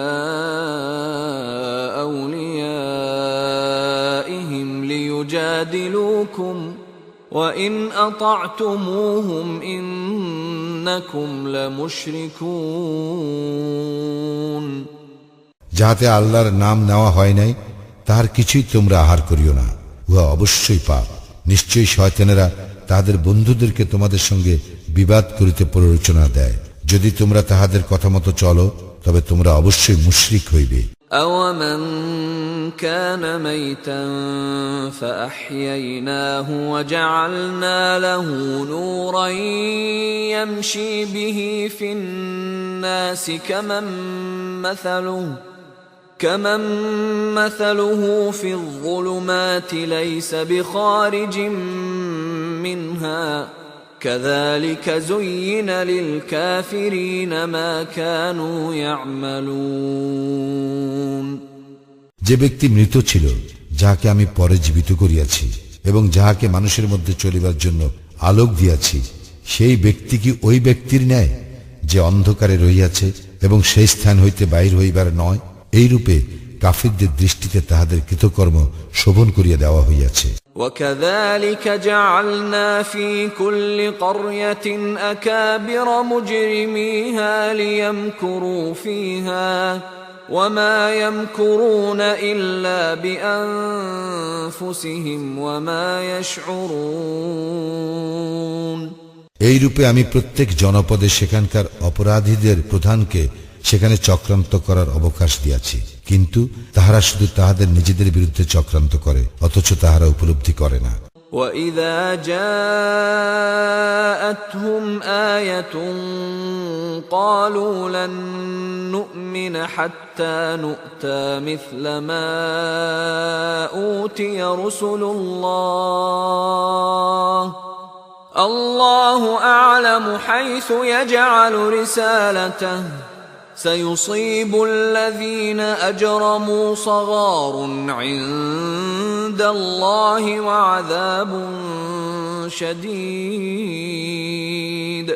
وَعَذَابٌ شَدِيدٌ بِمَا كَانُوا يَمْكُرُونَ যখন তাহাদের নিকট কোনো নিদর্শন আসে, তাহারা তখন বলে, আল্লাহর রাসূলগণকে যাহা দেওয়া হইয়াছিল আমাদেরকেও তাহা না দেওয়া পর্যন্ত আমরা কখনো বিশ্বাস করিব না। আল্লাহ তাহার রিসালাতের দায়িত্ব কাহার উপর অর্পণ করিবেন তাহা তিনিই ভালো জানেন। যাহারা অপরাধ করিয়াছে, চক্রান্তের জন্য আল্লাহর নিকট হইতে লাঞ্ছনা ও কঠোর শাস্তি তাহাদের উপর আপতিত হইবেই। فَمَن يُرِدِ اللَّهُ أَن يَهْدِيَهُ يَشْرَحْ صَدْرَهُ لِلْإِسْلَامِ وَمَن يُرِدْ أَن يُضِلَّهُ يَجْعَلْ صَدْرَهُ ضَيِّقًا حَرَجًا كَأَنَّمَا يَصَّعَّدُ فِي السَّمَاءِ كَذَلِكَ يَجْعَلُ اللَّهُ الرِّجْسَ عَلَى الَّذِينَ لَا يُؤْمِنُونَ আল্লাহ কাহাকেও সৎপথে পরিচালিত করিতে চাইলে তিনি তাহার বক্ষ ইসলামের জন্য প্রশস্ত করিয়া দেন, এবং কাহাকেও বিপদগামী করিতে চাইলে তিনি তাহার বক্ষ অতিশয় সংকীর্ণ করিয়া দেন। তাহার কাছে ইসলাম অনুসরণ আকাশে আরোহণের মতোই দুঃসাধ্য হইয়া পড়ে। যাহারা বিশ্বাস করে না, আল্লাহ তাহাদেরকে এইভাবেই লাঞ্ছিত করেন। وَهَذَا صِرَاطُ رَبِّكَ مُسْتَقِيمًا قَدْ فَصَّلْنَا الْآيَاتِ لِقَوْمٍ يَذَّكَّرُونَ ইহাই তোমার প্রতিপালক নির্দেশিত সরল পথ। যাহারা উপদেশ গ্রহণ করে, আমি তাহাদের জন্য নিদর্শনসমূহ বিশদভাবে বিবৃত করিয়াছি। لَهُمْ دَارُ السَّلَامِ عِندَ رَبِّهِمْ وَهُوَ وَلِيُّهُم بِمَا كَانُوا يَعْمَلُونَ তাহাদের প্রতিপালকের নিকট তাহাদের জন্য রয়েছে শান্তির আবাস, এবং তাহারা যাহা করিত তজ্জন্য তিনিই তাহাদের অভিভাবক। وَيَوْمَ يَحْشُرُهُمْ جَمِيعًا يَا مَعْشَرَ الْجِنِّ قَدِ اسْتَكْثَرْتُم مِّنَ الْإِنسِ وَقَالَ أَوْلِيَاؤُهُم مِّنَ الْإِنسِ رَبَّنَا اسْتَمْتَعَ بَعْضُنَا بِبَعْضٍ وَبَلَغْنَا أَجَلَنَا الَّذِي أَجَّلْتَ لَنَا قَالَ النَّارُ مَثْوَاكُمْ خَالِدِينَ فِيهَا إِلَّا مَا شَاءَ اللَّهُ إن ربك حكيم عليم যেদিন তিনি তাহাদের সকলকে একত্র করিবেন এবং বলিবেন, হে জিন সম্প্রদায়, তোমরা তো অনেক লোককে তোমাদের অনুগামী করিয়াছিলে, এবং মানব সমাজের মধ্যে তাহাদের বন্ধুগণ বলিবে, হে আমাদের প্রতিপালক, আমাদের মধ্যে কতক অপরের দ্বারা লাভবান হইয়াছে, এবং তুমি আমাদের জন্য যে সময় নির্ধারণ করিয়াছিলে এখন আমরা উহাতে উপনীত হইয়াছি। সেদিন আল্লাহ বলিবেন, জাহান্নামেই তোমাদের বাসস্থান, তোমরা সেখানে স্থায়ী হইবে, যদি না আল্লাহ অন্য কোন রকম ইচ্ছা করেন। তোমার প্রতিপালক অবশ্যই প্রজ্ঞাময়, সবিশেষ অবহিত।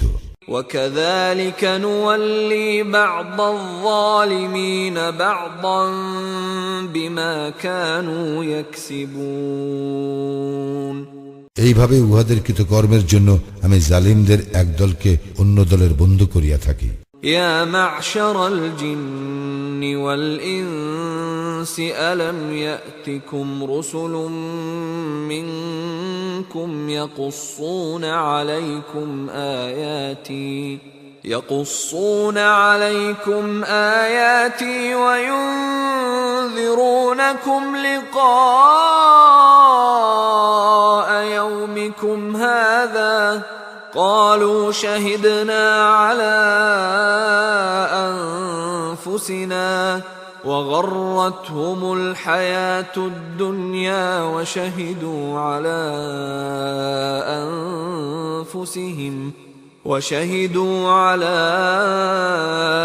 أنفسهم أنهم كانوا كافرين আমি উহাদেরকে বলিব, হে জিন ও মানব সম্প্রদায়, তোমাদের মধ্য হইতে কি রাসূলগণ তোমাদের নিকট আসে নাই, যাহারা আমার নিদর্শন তোমাদের নিকট বিব্রত করিত এবং তোমাদেরকে এই দিনের সম্মুখীন হওয়ার সম্বন্ধে সতর্ক করিত? উহারা বলিবে, আমরা আমাদের বিরুদ্ধে সাক্ষ্য দিলাম। বস্তুত পার্থিব জীবন উহাদেরকে প্রতারিত করিয়াছিল, আর উহারা নিজেদের বিরুদ্ধে এ সাক্ষ্য দিবে যে তাহারা কাফির ছিল। ذلك أن لم يكن ربك مهلك القرى بظلم وأهلها غافلون ইহা এই হেতু যে অধিবাসী বৃন্দ যখন অনবহিত তখন কোন জনপদকে উহার অন্যায় আচরণের জন্য ধ্বংস করা তোমার প্রতিপালকের কাজ নয়। ولكل درجات مما عملوا وما ربك بغافل عما يعملون প্রত্যেকে যাহা করে তদ অনুসারে তাহার স্থান রইয়াছে, এবং উহারা যাহা করে সে সম্বন্ধে তোমার প্রতিপালক অনবহিত নন। وربك الغني ذو الرحمة إن يشأ يذهبكم ويستخلف من بعدكم ما يشاء كما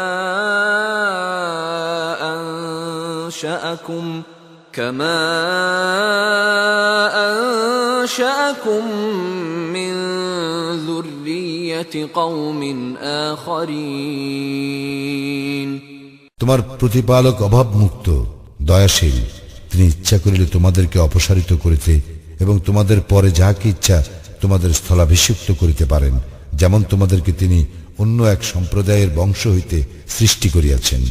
ইন্নামা তুআদুন লাআত ওয়া মা আনতুম বিমুজিজিন তোমাদের সঙ্গে যাহা ওয়াদা করা হইতেছে উহা বাস্তবায়িত হইবেই, তোমরা তাহা ব্যর্থ করিতে পারিবে না। قل يا قوم اعملوا على مكانتكم إني عامل فسوف تعلمون من تكون له عاقبة الدار إنه لا يفلح الظالمون বলো, হে আমার সম্প্রদায়, তোমরা যেখানে যাহা করিতেছ করিতে থাকো, আমিও আমার কাজ করিতেছি। তোমরা শীঘ্রই জানিতে পারিবে কাহার পরিণাম মঙ্গলময়। জালিমগণ কখনো সফল কাম হইবে না। وجعلوا لله مما ذرأ من الحرث والأنعام نصيبا فقالوا هذا لله بزعمهم وهذا لشركائنا فما كان لشركائهم فلا يصل إلى الله وما كان لله فهو يصل إلى شركائهم ساء ما يحكمون আল্লাহ যে শস্য ও গবাদি পশু সৃষ্টি করিয়াছেন তার মধ্য হইতে তাহারা আল্লাহর জন্য এক অংশ নির্দিষ্ট করে এবং নিজেদের ধারণা অনুযায়ী বলে ইহা আল্লাহর জন্য এবং ইহা আমাদের দেবতাদের জন্য।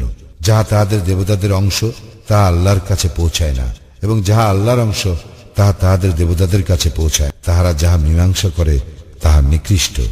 وكذلك زين لكثير من المشركين قتل أولادهم شركاؤهم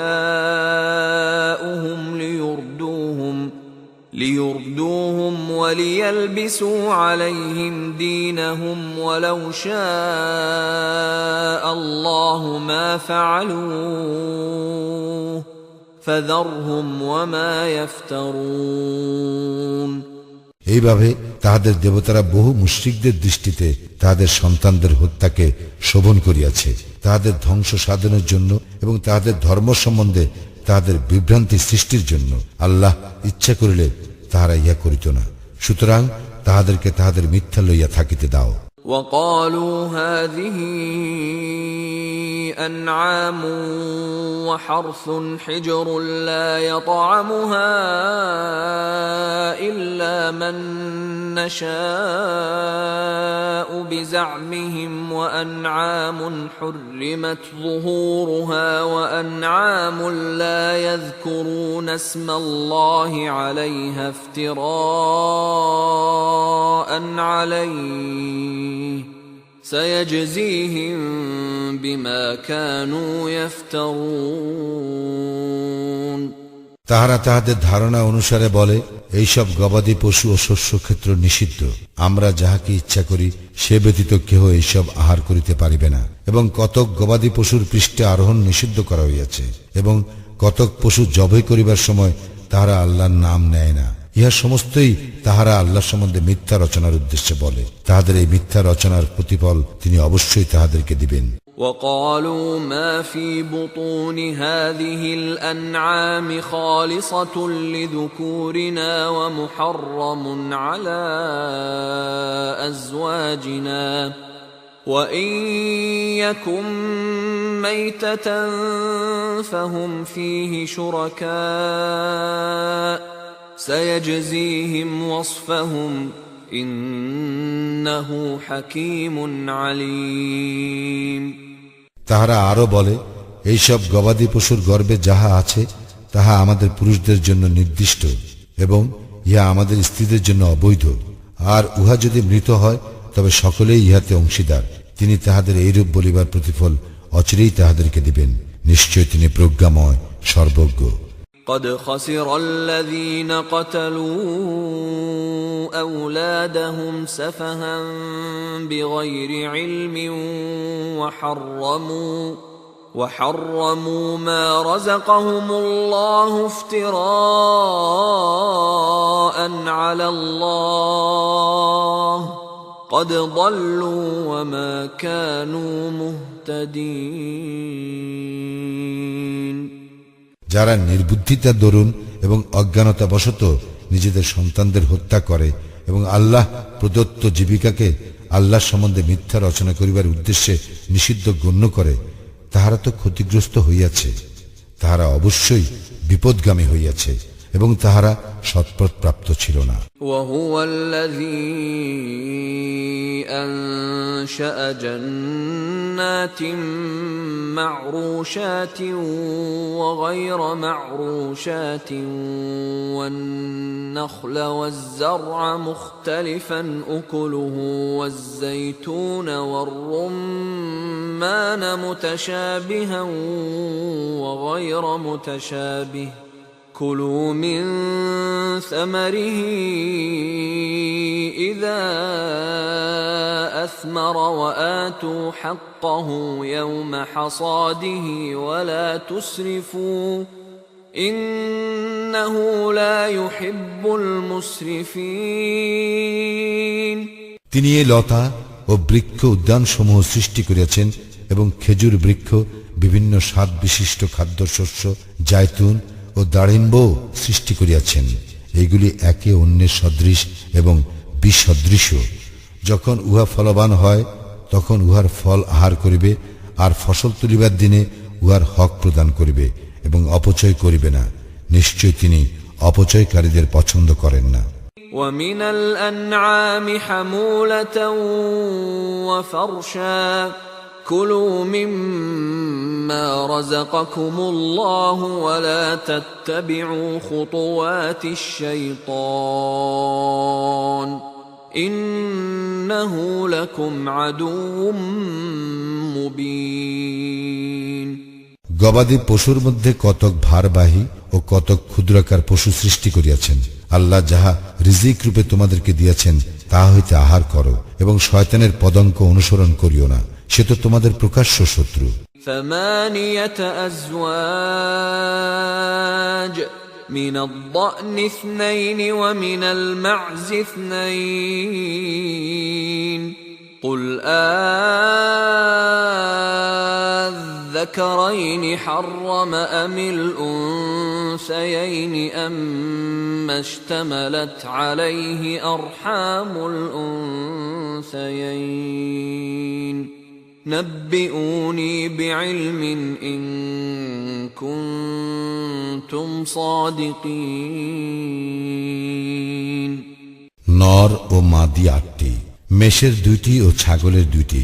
বলো, নর 2টি কি তিনি নিষিদ্ধ করিয়াছেন, কিংবা মাদি 2টি অথবা মাদি 2টির গর্ভে যাহা আছে তাহা? তোমরা সত্যবাদী হইলে প্রমাণসহ আমাকে অবহিত করো।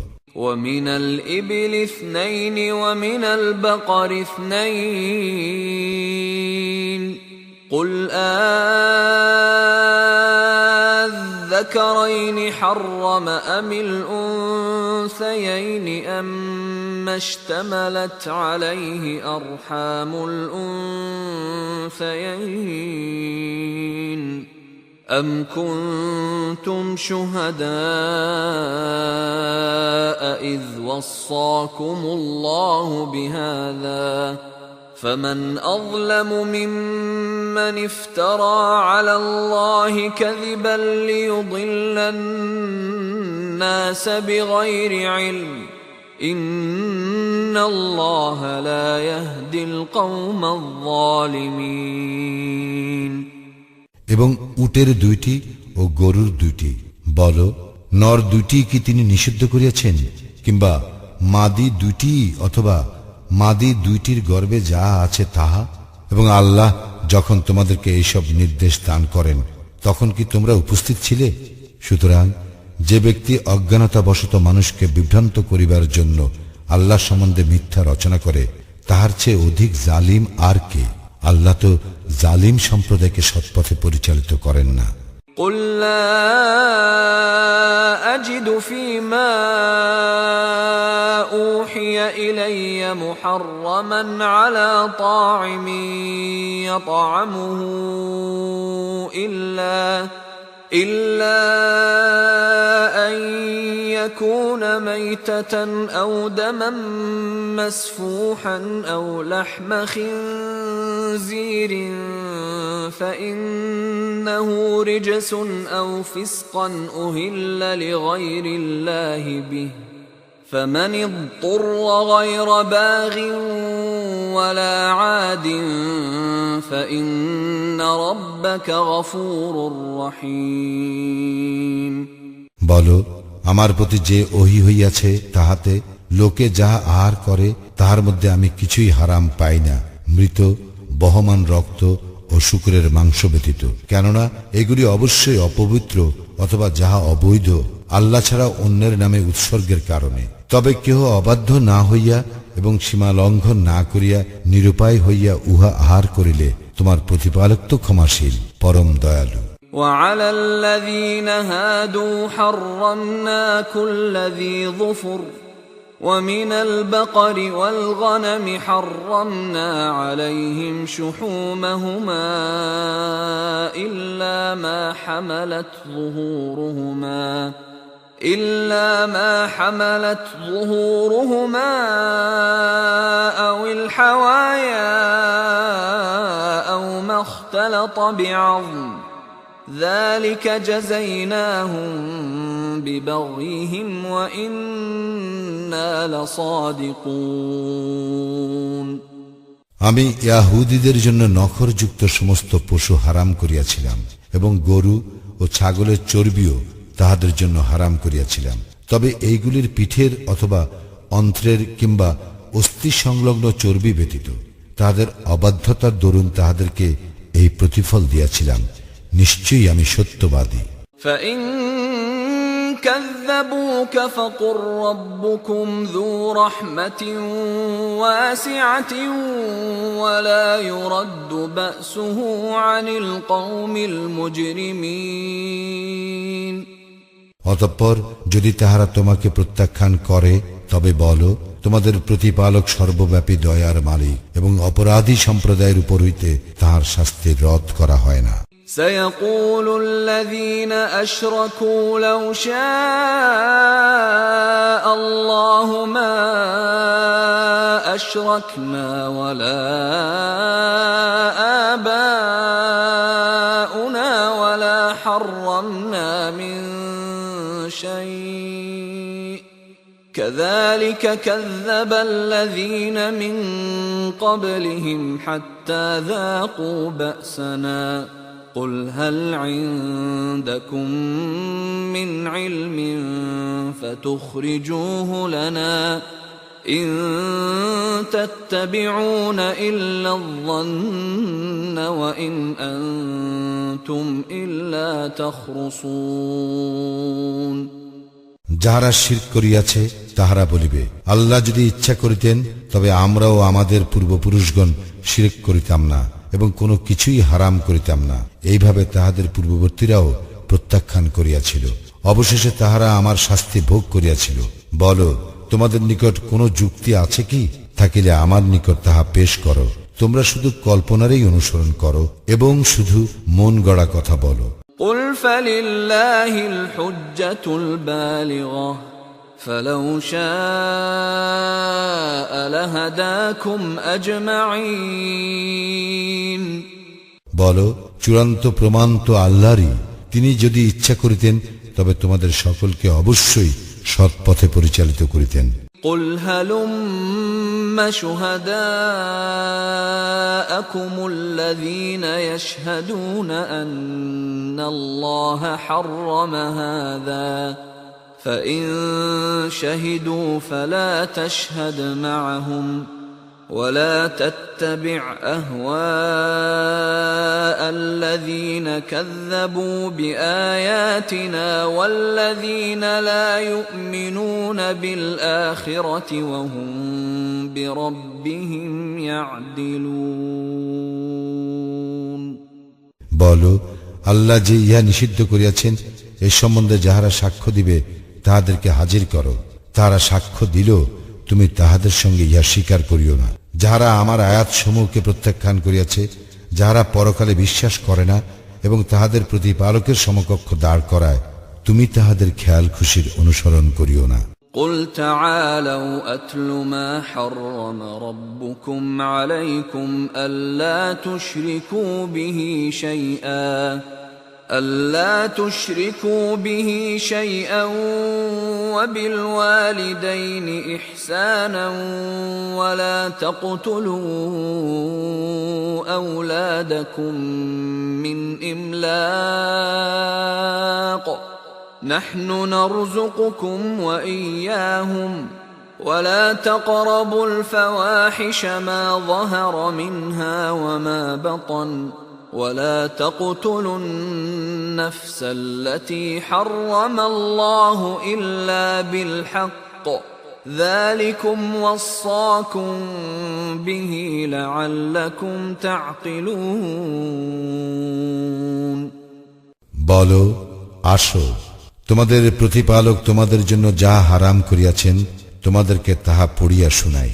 উহা এই, তোমরা তাহার কোনো শরিক করিবে না, পিতা মাতার প্রতি সদ্ব্যবহার করিবে, দারিদ্র্যের ভয়ে তোমরা তোমাদের সন্তানদেরকে হত্যা করিবে না।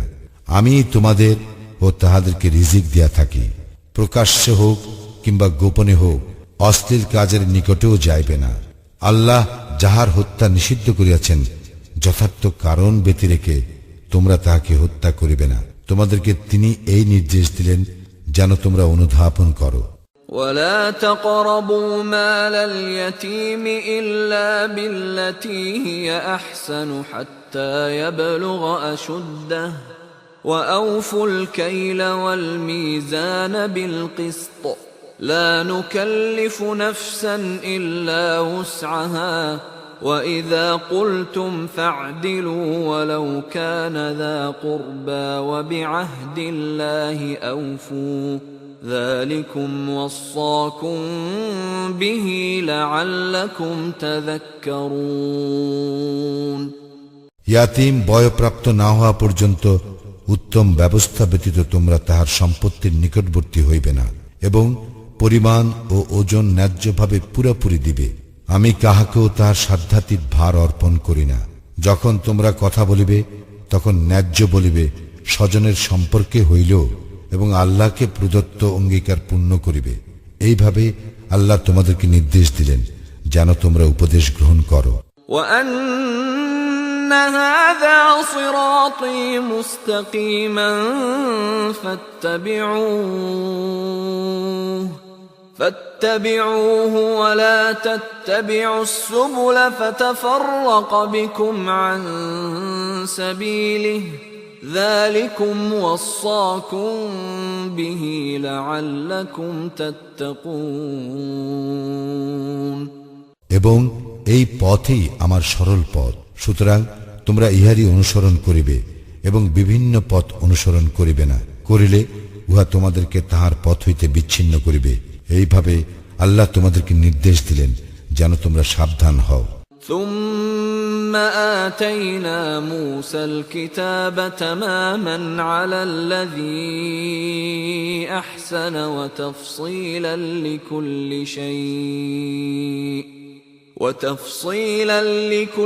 شيء وهدى ورحمة لعلهم بلقاء ربهم يؤمنون অতঃপর আমি মূসাকে দিয়াছিলাম কিতাব, যাহা সৎকর্ম পরায়ণের জন্য পূর্ণাঙ্গ, যাহা সমস্ত কিছুর বিশদ বিবরণ, পথ নির্দেশ এবং দয়াস্বরূপ, যাহাতে তাহারা তাহাদের প্রতিপালকের সাক্ষাৎ সম্বন্ধে বিশ্বাস করে।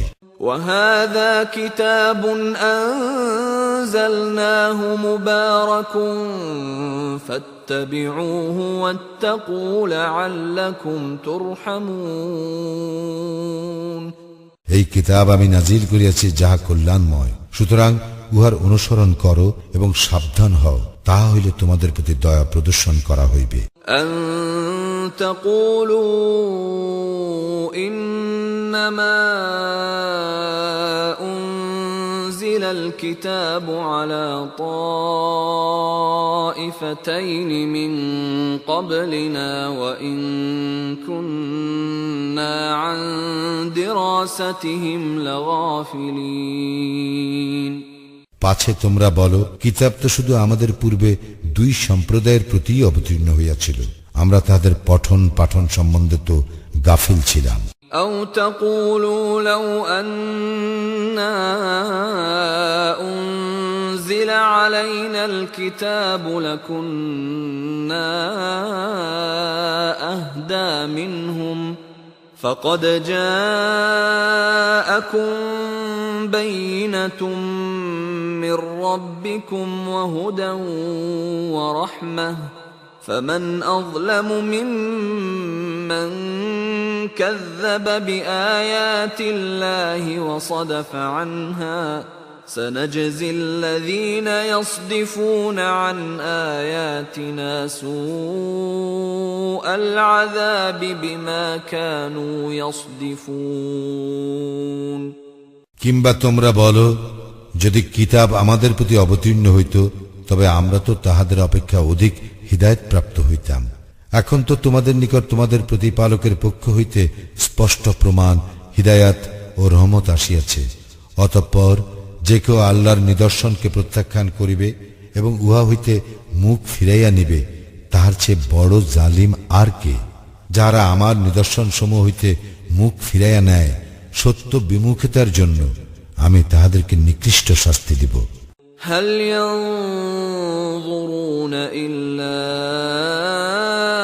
أن تأتيهم الملائكة أو يأتي ربك أو يأتي بعض آيات ربك يوم يأتي بعض آيات ربك لا ينفع نفسا إيمانها لم تكن آمنت من قبل أو كسبت في إيمانها خيرا قل انتظروا إنا منتظرون।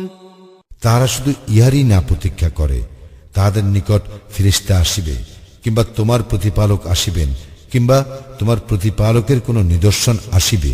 যেদিন তোমার প্রতিপালকের কোনো নিদর্শন আসিবে, সেদিন তাহার ঈমান কাজে আসিবে না। যে ব্যক্তি পূর্বে ঈমান আনে নাই, কিংবা যে ব্যক্তি ঈমানের মাধ্যমে কল্যাণ অর্জন করে নাই। বলো, তোমরা প্রতীক্ষা করো, আমরাও প্রতীক্ষায় রহিলাম। إن الذين فرقوا دينهم وكانوا شيعا لست منهم في شيء إنما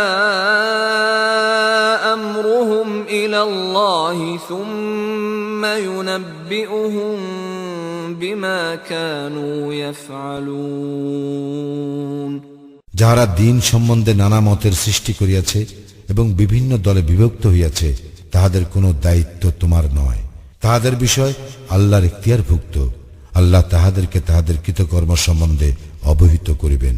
من جاء بالحسنة فله عشر أمثالها ومن جاء بالسيئة فلا يجزى إلا مثلها وهم لا يظلمون। কেহ কোনো সৎ কাজ করিলে সে তাহার 10 গুণ পাইবে, এবং কেহ কোনো অসৎ কাজ করিলে তাহাকে শুধু উহারই প্রতিফল দেওয়া হইবে, আর তাহাদের প্রতি জুলুম করা হইবে না। قل إنني هداني ربي إلى صراط مستقيم دينا قيما ملة إبراهيم حنيفا وما كان من المشركين। বলো, আমার প্রতিপালক তো আমাকে সৎপথে পরিচালিত করিয়াছেন, উহাই সুপ্রতিষ্ঠিত দিন। ইব্রাহিমের ধর্মাদর্শ, সে ছিল একনিষ্ঠ এবং সে মুশরিকদের অন্তর্ভুক্ত ছিল না। قل إن صلاتي ونسكي ومحياي ومماتي لله رب العالمين। বলো, আমার সালাত, আমার ইবাদত, আমার জীবন ও আমার মরণ জগৎ সমূহের প্রতিপালক আল্লাহরই উদ্দেশ্যে। لا شريك له وبذلك أمرت وأنا أول المسلمين। তাহার কোনো শরীক নাই এবং আমি ইহারই জন্য আদিষ্ট হইয়াছি এবং আমিই প্রথম মুসলিম। قل أغير الله أبغي ربا وهو رب كل شيء ولا تكسب كل نفس إلا عليها ولا تزر وازرة وزر أخرى ثم إلى ربكم مرجعكم فينبئكم بما كنتم فيه تختلفون। বলো, আমি কি আল্লাহকে ছাড়িয়া অন্য প্রতিপালককে খুঁজিব? অথচ তিনিই সবকিছুর প্রতিপালক। প্রত্যেকে স্বীয় কৃতকর্মের জন্য দায়ী এবং কেহ অন্য কাহারও ভার গ্রহণ করিবে না। অতঃপর তোমাদের প্রত্যাবর্তন তোমাদের প্রতিপালকের নিকটেই। তৎপর যে বিষয়ে তোমরা মতভেদ করিতে তাহা তিনি তোমাদেরকে অবহিত করিবেন। وهو الذي جعلكم خلائف الأرض ورفع بعضكم فوق بعض درجات ليبلوكم